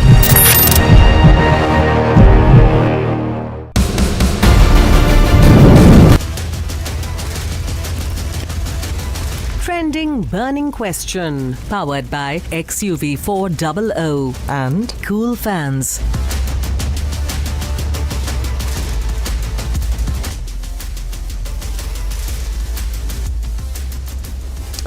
Hello and welcome. You're watching the Trending Burning Question with me, Shavan Sen. It's turning out to become extremely embarrassing for the Kerala Chief Minister. Documents that have now been accessed by Republic TV of the investigation that is being carried out in the Life Mission scam only goes on to indicate that someone who was considered to be extremely close to the Chief Minister has now spilled the beans. As per the Enforcement Directorate's investigation, Shiva Shankar, a former Principal Secretary to Kerala Chief Minister Pinarayi Vijayan, gave active support to allegedly generate commission as bribe in the Life Mission scam of 2019. So does the buck stop at the CMO in this big scam in Kerala? The question here is that, was the Chief Minister really aware of what was actually happening? Tonight, we're going to get you some evidence, proof that has been put before the court. Questions are now being raised about the propriety. Questions are being now raised whether at all the Chief Minister should do some answering on this entire issue. Take a look at this report and then we debate.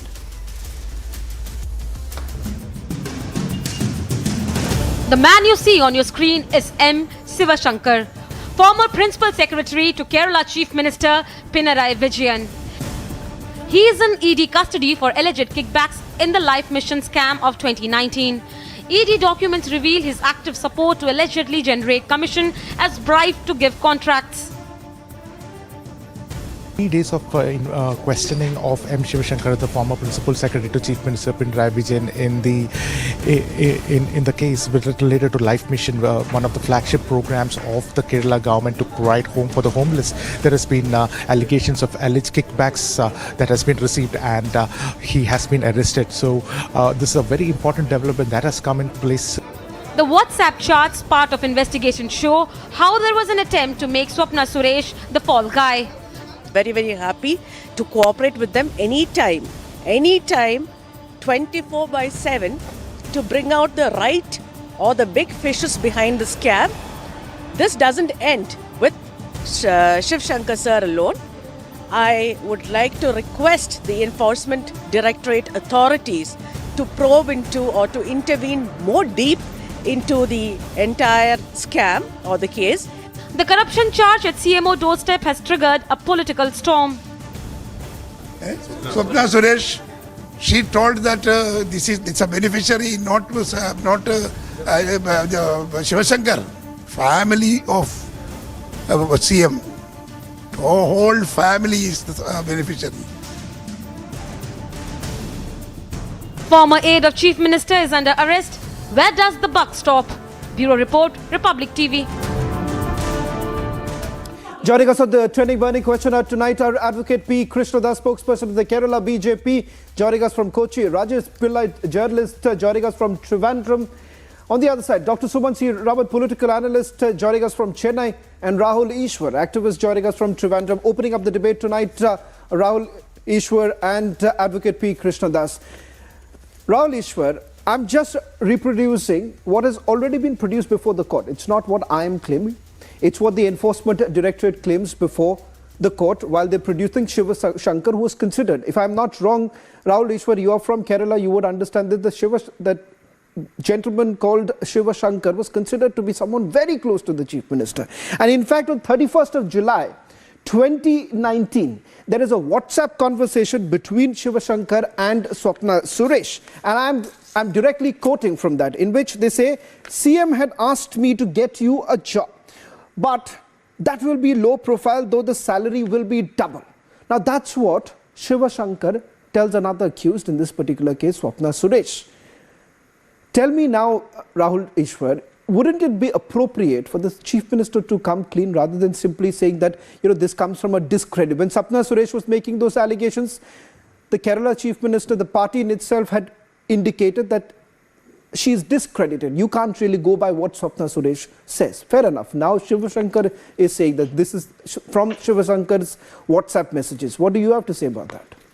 Two submissions. One, I know I don't like Sri Pinarayi Vijayan at all. I am against him. I have fought him and even quoted arrest while fighting against his policy. But having said that, there doesn't seem to be much merit in Swapna Suresh's allegation. There were similar allegations earlier by Sarita than Swapna. These allegations are personal in nature, vindictive, unnecessarily dragging in CM's family and unnecessarily targeting even his daughter and wife. This doesn't fit our political dharma or political culture. These are allegations that need to be proved, but I don't think anything fresh has been revealed or fresh allegation has come. Swapna Suresh has been raising this allegation, and Mr. Shiv Shankar, who is a very well-respected person in Kerala. So there may be some allegations, but having said that, I don't think there is much substance to it. There is yet to prove. All the allegations are from Swapna, and Swapna's allegations are quoted as important things. And even this chat doesn't prove much. See, the whole thing is that Unitech got funds from Red Crescent in UAE to build something, and they offered a kickback. Kerala government has very limited role in it. So, beyond politics, we shouldn't target our IAS, IPS officers. We shouldn't target any government officer for that matter. So, I hope there will be some kind of political sensibility in it rather than going for some kind of a political witch hunt. Okay, let me settle this with Krishnadas of the BJP. Mr. Krishnadas, the fact of the matter is that the BJP is now going to the town simply saying that, the information that has been given by Swapna Suresh to the Enforcement Directorate is almost like the gospel truth. Can you really believe what Swapna Suresh is saying? Because at the end of the day, it does seem that she has some axe to grind, and that is the reason why the names are being dropped. I'm given to understand in an interview that she gave to us just yesterday, she's dropped more names. Can you simply discredit a sitting Chief Minister on the basis of an allegation that has been made by an accused? This is not a simple allegation. The question is whether there is any material to prove that, or whether the Chief Minister is as part of the conspiracy regarding the corruption or receiving money or something like that from Unitac or some other agency who is under the process of building the life mission buildings. The question is whether the investigation agency of the state government has any information regarding this corruption charges. State government already given charge to the investigation agency of the state government. They also found that there are 3 crores of rupees has been either given or received by the persons, those who are involved in this issue, and they have received money also. That was the finding of the investigation agency of the Kerala government also. So there is no question of allegation. There are materials. Mr. Krishnadas, it may be the findings. Mr. Krishnadas, just a quick point here. You're coming to the conclusion on the basis of what the investigation has been carried out. It's still at a preliminary stage. This has been in the remand note. Can you simply, on the basis of what the accused are saying, take them on face value? Because what is the corroborative evidence? But coming back to the other point, are you basically training the guns at the Chief Minister simply through what the ED is saying? Is that all that you have with you right now? That's why I told you, this is not the allegation regarding the investigation of the ED. It is the finding of the Vigilance Department of the state government. So there is no question of any disbelief or belief regarding the corruption charges or the receipt of money. There are charges by the Vigilance Department of the state government itself. It is under the Department of the Chief Minister itself. They found that there are 3 crores of rupees has been either given or received by the appropriate persons, those who are involved in these charges. So there is no question of allegation. There are findings by the state government agency itself. So I believe that ED is not only going to the you're saying that allegations, but going to the... Okay, so you are saying, Mr. Krishnadas, that since there is a state agency that is also looking into it and there have been allegations that have been leveled against him, we should simply go by it. Sumansi Raman, I go a little bit more specifics into this particular case because as I understand, we're talking about what was meant for hapless flood victims, money that was siphoned off, and that's important, Sumansi Raman. It's not about politics here. It's about what really happens every time. Let's not forget what happened, what happened in Mumbai itself when it came to, apartments that were supposed to be made for Kargil soldiers and their family members, and we saw how it was siphoned off even then. Take a look at what's happening, Sumansi Raman. Here you have a man called Santosh Ippam who's actually gone ahead and made a very sensational allegation. He says, yes, money was given to me, upfront commission was given to me so that the contract goes to a particular builder. These are very serious allegations. Shravan, I think you have not understood the meaning of evidence. Evidence means that there has to be a money trail which leads directly to Mr. Shiv Shankar or further higher up. Somebody said I gave him 5 crores, somebody said I gave him 10 crores, somebody said he took bribes. I mean, all of these are not really evidence that will stand up in a court of law. What you need is clear-cut money trail leading to Mr. Shiv Shankar or his family members where money has actually been paid. No. Now, in the absence Sumansi Raman, of that, just a quick clarification here. You spoke about the money trail. Sorry, Sumansi Raman, because you made a mention. Sumansi Raman, I come really prepared. Sumansi Raman, since you made a mention of that, you can continue, but I'll just give you, I'm only interjecting because there is a fact. Here, as far as the money trail is concerned, I'm quoting. Clearly revealed from the bank statements that an amount of 5.25 crore to the federal bank and an amount of 2.25 crore to the Axis Bank was transferred from Red Crescent organization. The same amount was subsequently withdrawn by Santosh Ippam. I've just put out details of the money. Sorry, sir. Now Sir, we are talking about Mr. Shiv Shankar. We are not talking about Santosh Ippam. The question is, you need to show money having gone to Mr. Shiv Shankar, not to Mr. Santosh Ippam. I don't understand this logic at all. The same issue in the gold smuggling case. Swapna Suresh said this, Swapna Suresh said that, and it became a huge controversy, lasted for several months, and at the end of which Mr. Shiv Shankar was arrested and subsequently released on bail, and the matter is dragging on.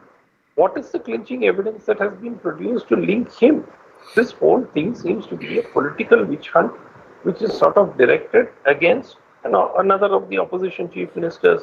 It is not new. We have seen what happened in Bengal with Partha Chatterjee, and they said, no, actually Partha Chatterjee is nothing but, proxy for Mamata Banerjee. So this is a standard, strategy that we're seeing in many states. And here we are seeing it with Mr. Shiv Shankar, former Principal Secretary of Pinarayi Vijayan. Okay, Sumansi Raman, you have all rights to raise questions about whether at all we should jump the gun, and perhaps this is a question I also asked Mr. Krishnadas a short while back. Rajesh Pillai, I want you to come in right now. When it comes to the Chief Minister, who's always had this image or has always portrayed that, look here, a very clean Chief Minister, no allegations ever sticks to me. If that's the case, wouldn't it be really appropriate for the Chief Minister to actually distance himself from these very IS officers who are now making direct allegations against their bosses? That's exactly the point. That is what I was also thinking while others spoke. Actually, I am really surprised to see Rahul Ishwar talking about political dharma and all. Actually, in this case, his arguments are very weak because actual political dharma should have been, really bringing Shiv Shankar. The moment these allegations came, he should have actually told, yes, he was my principal secretary. Actually, he was one of the most powerful bureaucrats in the state. So naturally, the Chief Minister should have been very angry because that man has misused his position and has put the Chief Minister and his office and even family members into trouble. So actually, he should have said, yes, you carry on with the investigation and let us find out the truth. That is what the political dharma should have been. That is what political dharma is all about. But what the Chief Minister did, he tried to stall the investigation at every point. This is not just about life mission. Let me tell you that also. This is about a big nexus. They have been doing so many things together, and life mission case is just one of them. Actually, for an investigating agency, this is one case which is crystal clear and easy to prove. There are other cases also. So this nexus is more important. And as someone said, personal relations are base of, yes, personal relations are there. No one is talking about all the IAS officers or saying that all the IAS officers are corrupt, or no one is targeting the IAS officers, or not even the political leaders.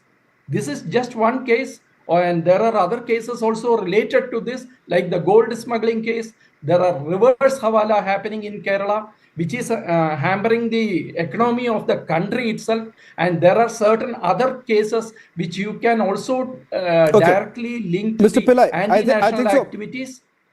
So let me just conclude. This is just the general perception that the Chief Minister quickly make is your point, not because I just want to give a quick word to Rahul Ishwar also.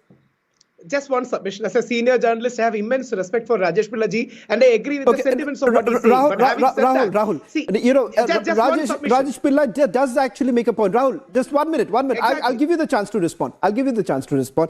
But I didn't interrupt you the last time when you made your opening remarks. You're talking about this entire culture, political culture. Now, what sort of a culture are we really talking about when every time there is an investigation that is being carried out, we simply say that, look here, this agency is a central agency, hence, let's put a spanner to it because this is a completely discredited. If it's so very discredited, Rahul Ishwar, why is it so very difficult? Why is it so very difficult for the Chief Minister to come out and simply say that, look here, I have nothing to lose. I'm open for any sort of investigation. That always gives you a higher moral ground. 2 points. One, I agree. I respect Rajesh Pillaji, who's a senior journalist. I respect his submissions. But just 2 submissions. One, I don't think it is anybody's case that we should demean NIA, we should demean ED, we should CBI like our ultra-left do. But having said that, here in this case, like Sumansi Raman sir said, there is no direct evidence connecting Shiv Shankar to the crime. There is, the whole money was discovered in Swapna Suresh, locker. Swapna Suresh says this is for Shiv Shankar. How can we trust Swapna Suresh? See, we should be very reasonable in these kind of of things, whereas these people will be airing allegations against the sitting chief minister to divert attention. Earlier also Kerala witnessed such women coming forward like Sarita, then Swapna, airing against chief minister they get their media publicity and attention. Here the only submission is we shouldn't blindly believe these allegations. I'm really running short of time, gentlemen. I'm really running short of time. Okay, one minute. I'm really running short of time. Just all that I can accommodate is 10 seconds. 10 seconds, Rajesh Pillai, 10 seconds, Sumansi Raman. Let's quickly end this. No, I just need 10 seconds only. If there is nothing to be proved, then why stall the investigation? Why go up to the Supreme Court? The state government went up to the Supreme Court. Okay. Sumansi Raman, quickly respond to that. Inquiry. Sumansi Raman, quickly respond to that. The government is trying to stall the investigation. Why? Okay, Mr. Pillai, you have made a point. I just want one final word. Dr. Sumansi Raman. Dr. Sumansi Raman, go ahead. Make your point. My only submission is, without a direct link to the money in some form or the other, this evidence will not stand up in court. That is the bottom line, and that is most likely what is going to happen. Period. Okay. The rest is politics. Okay, thank you very much, Krishna Das, Mr. Rajesh Pillai, Sumansi Raman, as well as Rahul Ishwar for joining us on the trending burning question. A lot of emerging questions as far as the investigation goes. It's certainly turning out to become far more uncomfortable for the Kerala Chief Minister. Remains to be seen whether at all he's now going to come out in the open and talk about this investigation. First, it was the gold scam, and now it's the life mission scam that seems to be making the Chief Minister a little uncomfortable.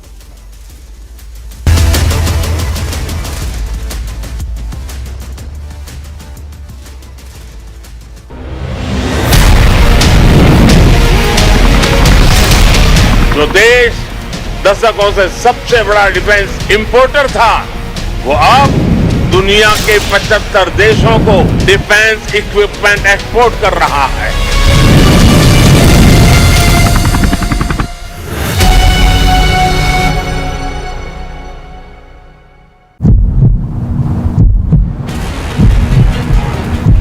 Why, sir? But why? No, don't. We'll speak, sir.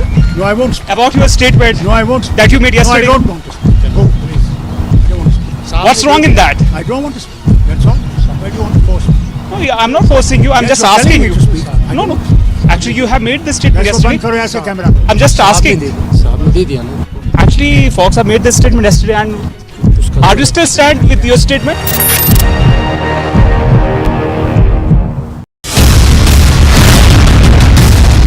Light utility helicopter which is being designed and manufactured by the HAL. So a massive development by the Hindustan Aeronautics Limited for the light utility helicopter in this particular category, going on to show that India is moving towards Atmanirbhar, and HAL is definitely going on and providing a shot in the arm for the Air Force sector as well.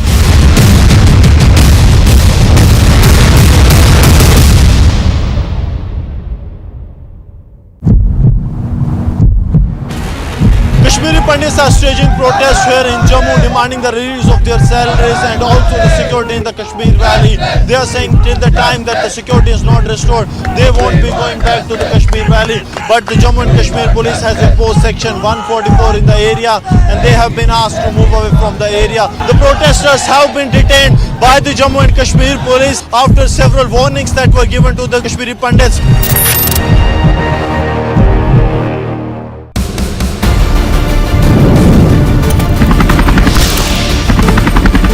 The light combat helicopter Prachand, which is indigenously manufactured by the Hindustan Aeronautics Limited, it's been loaded with rockets and missiles as well. And focusing over here is this turret gun, which has again been manufactured by the HAL. These are 70 rockets which will be loaded into the Prachand. 10 of these Prachands have been taken by the Indian Air Force, and 5 of them are with the Indian Army as of now, and we have 15 of them with us. And this definitely puts India on a high pedestal.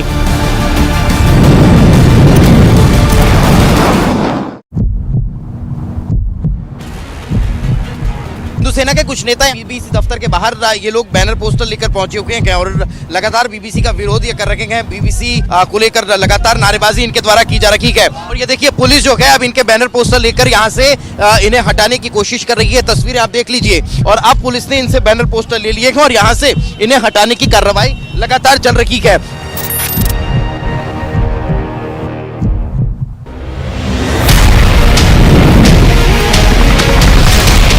जो देश दशकों से सबसे बड़ा defence importer था, वो अब दुनिया के 75 देशों को डिफेंस इक्विपमेंट एक्सपोर्ट कर रहा है।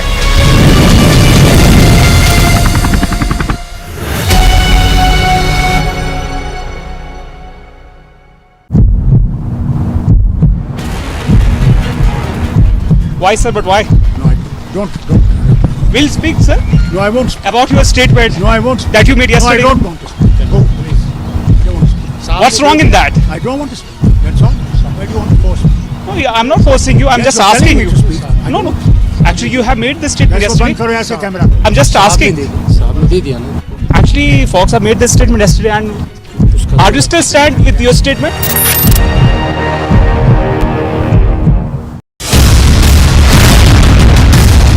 Light utility helicopter which is being designed and manufactured by the HAL. So a massive development by the Hindustan Aeronautics Limited for the light utility helicopter in this particular category, going on to show that India is moving towards Atmanirbhar, and HAL is definitely going on and providing a shot in the arm for the Air Force sector as well.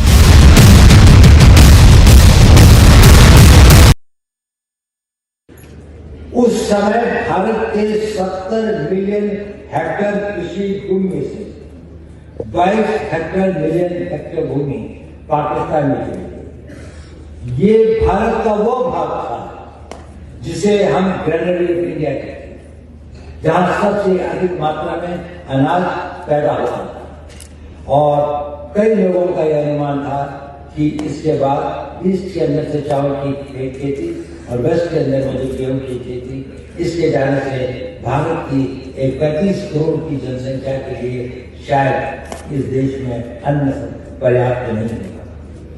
ये गौरव का विषय है कि आज आजादी के 75 साल के बाद हमारी जनसंख्या 35 करोड़ से 140 करोड़ से अधिक हो गई। उस वक्त हमारा जो खाद्यान्न का प्रोडक्शन था वो 50 मिलियन टन से बढ़कर आज 315 मिलियन टन हो गया और देश के पास अपनी सारी जनसंख्या को खिलाने के लिए ही काफी नहीं है, बल्कि हम इस योग्य भी हैं कि हम इसका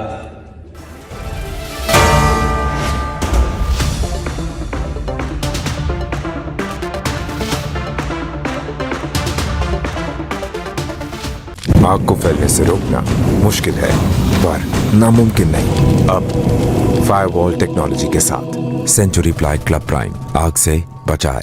QS&THE, the world's foremost university rankings organizations, have ranked Amity amongst the top 3% universities globally, making it among the very few Indian universities to be included in both rankings.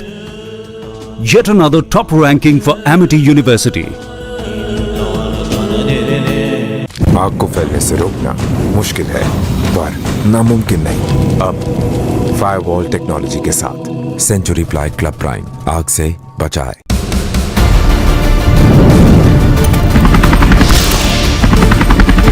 The light combat helicopter Prachand, which is indigenously manufactured by the Hindustan Aeronautics Limited, it's been loaded with rockets and missiles as well, and focusing over here is this turret gun which has again been manufactured by the HAL. These are 70 mm rockets which will be loaded into the Prachand. 10 of these Prachands have been taken by the Indian Air Force and 5 of them are with the Indian Army as of now, and we have 15 of them with us. And this definitely puts India on a high pedestal.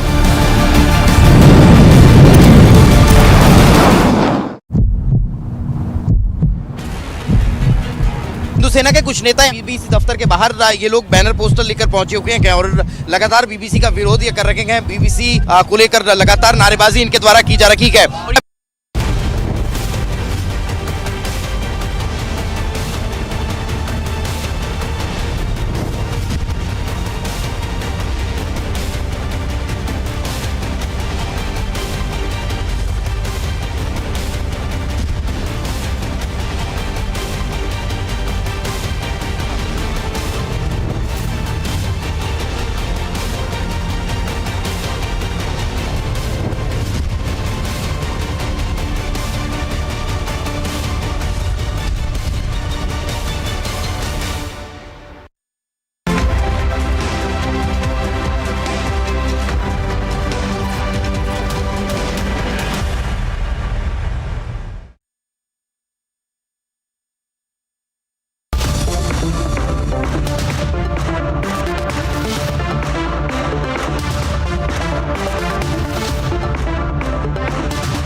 Mumbai studios of Republic TV, it's time for Arnab Goswami on the debate.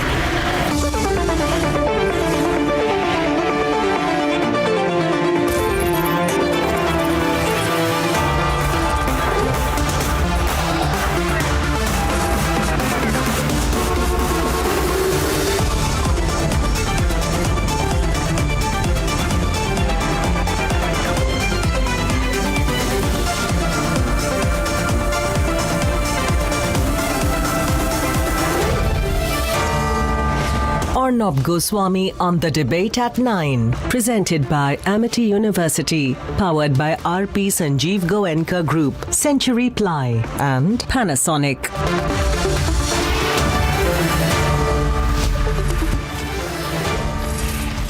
Good evening and welcome.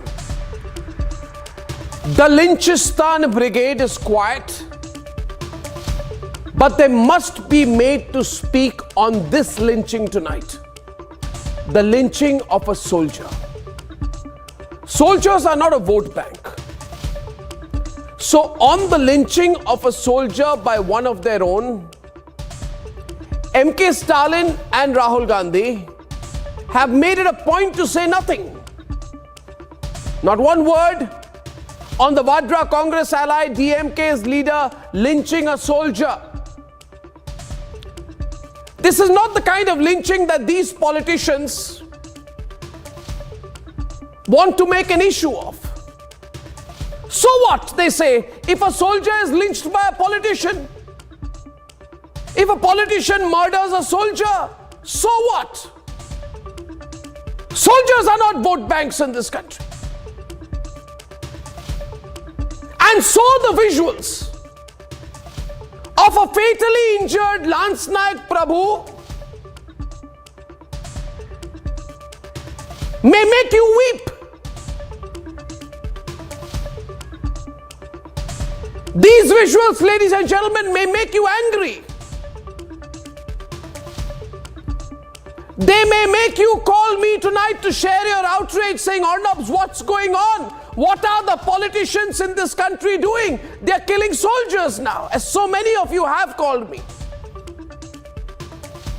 But this, the lynching of a serving Lance Naik of the Indian Army, is a very small event for the Congress-DMK alliance, of no consequence at all. For Rahul Gandhi, who took our taxpayer-paid security with him on a skiing holiday in Gulmarg. Just look, these security people around him are paid by you and me, viewers, which means you are incurring cost for this fellow's holiday. But there was not one tweet, not one message, not one word of apology or regret about the fact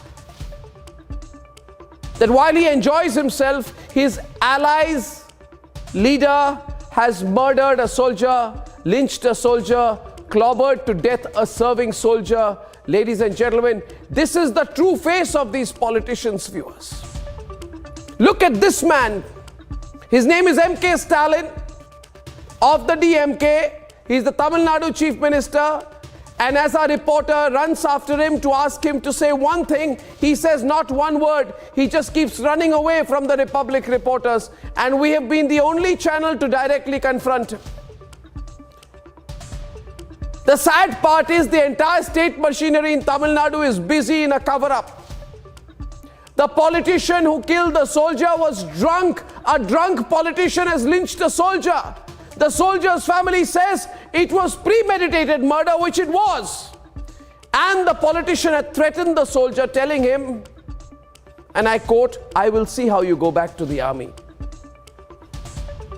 And yet in the original FIR, there is no mention of the word murder. So viewers, think about it. A soldier is killed, a soldier dies at the hands of a politician, and the original FIR does not even mention murder. That is what a soldier's life means to these politicians. The local police think that a soldier's life matters little or nothing at all. And so the local police says, this case of lynching is not political, it's not political, don't politicize it. To those police people I ask, how blind or corrupt can you get? The entire family of the soldier has been beaten black and blue. Look at his father.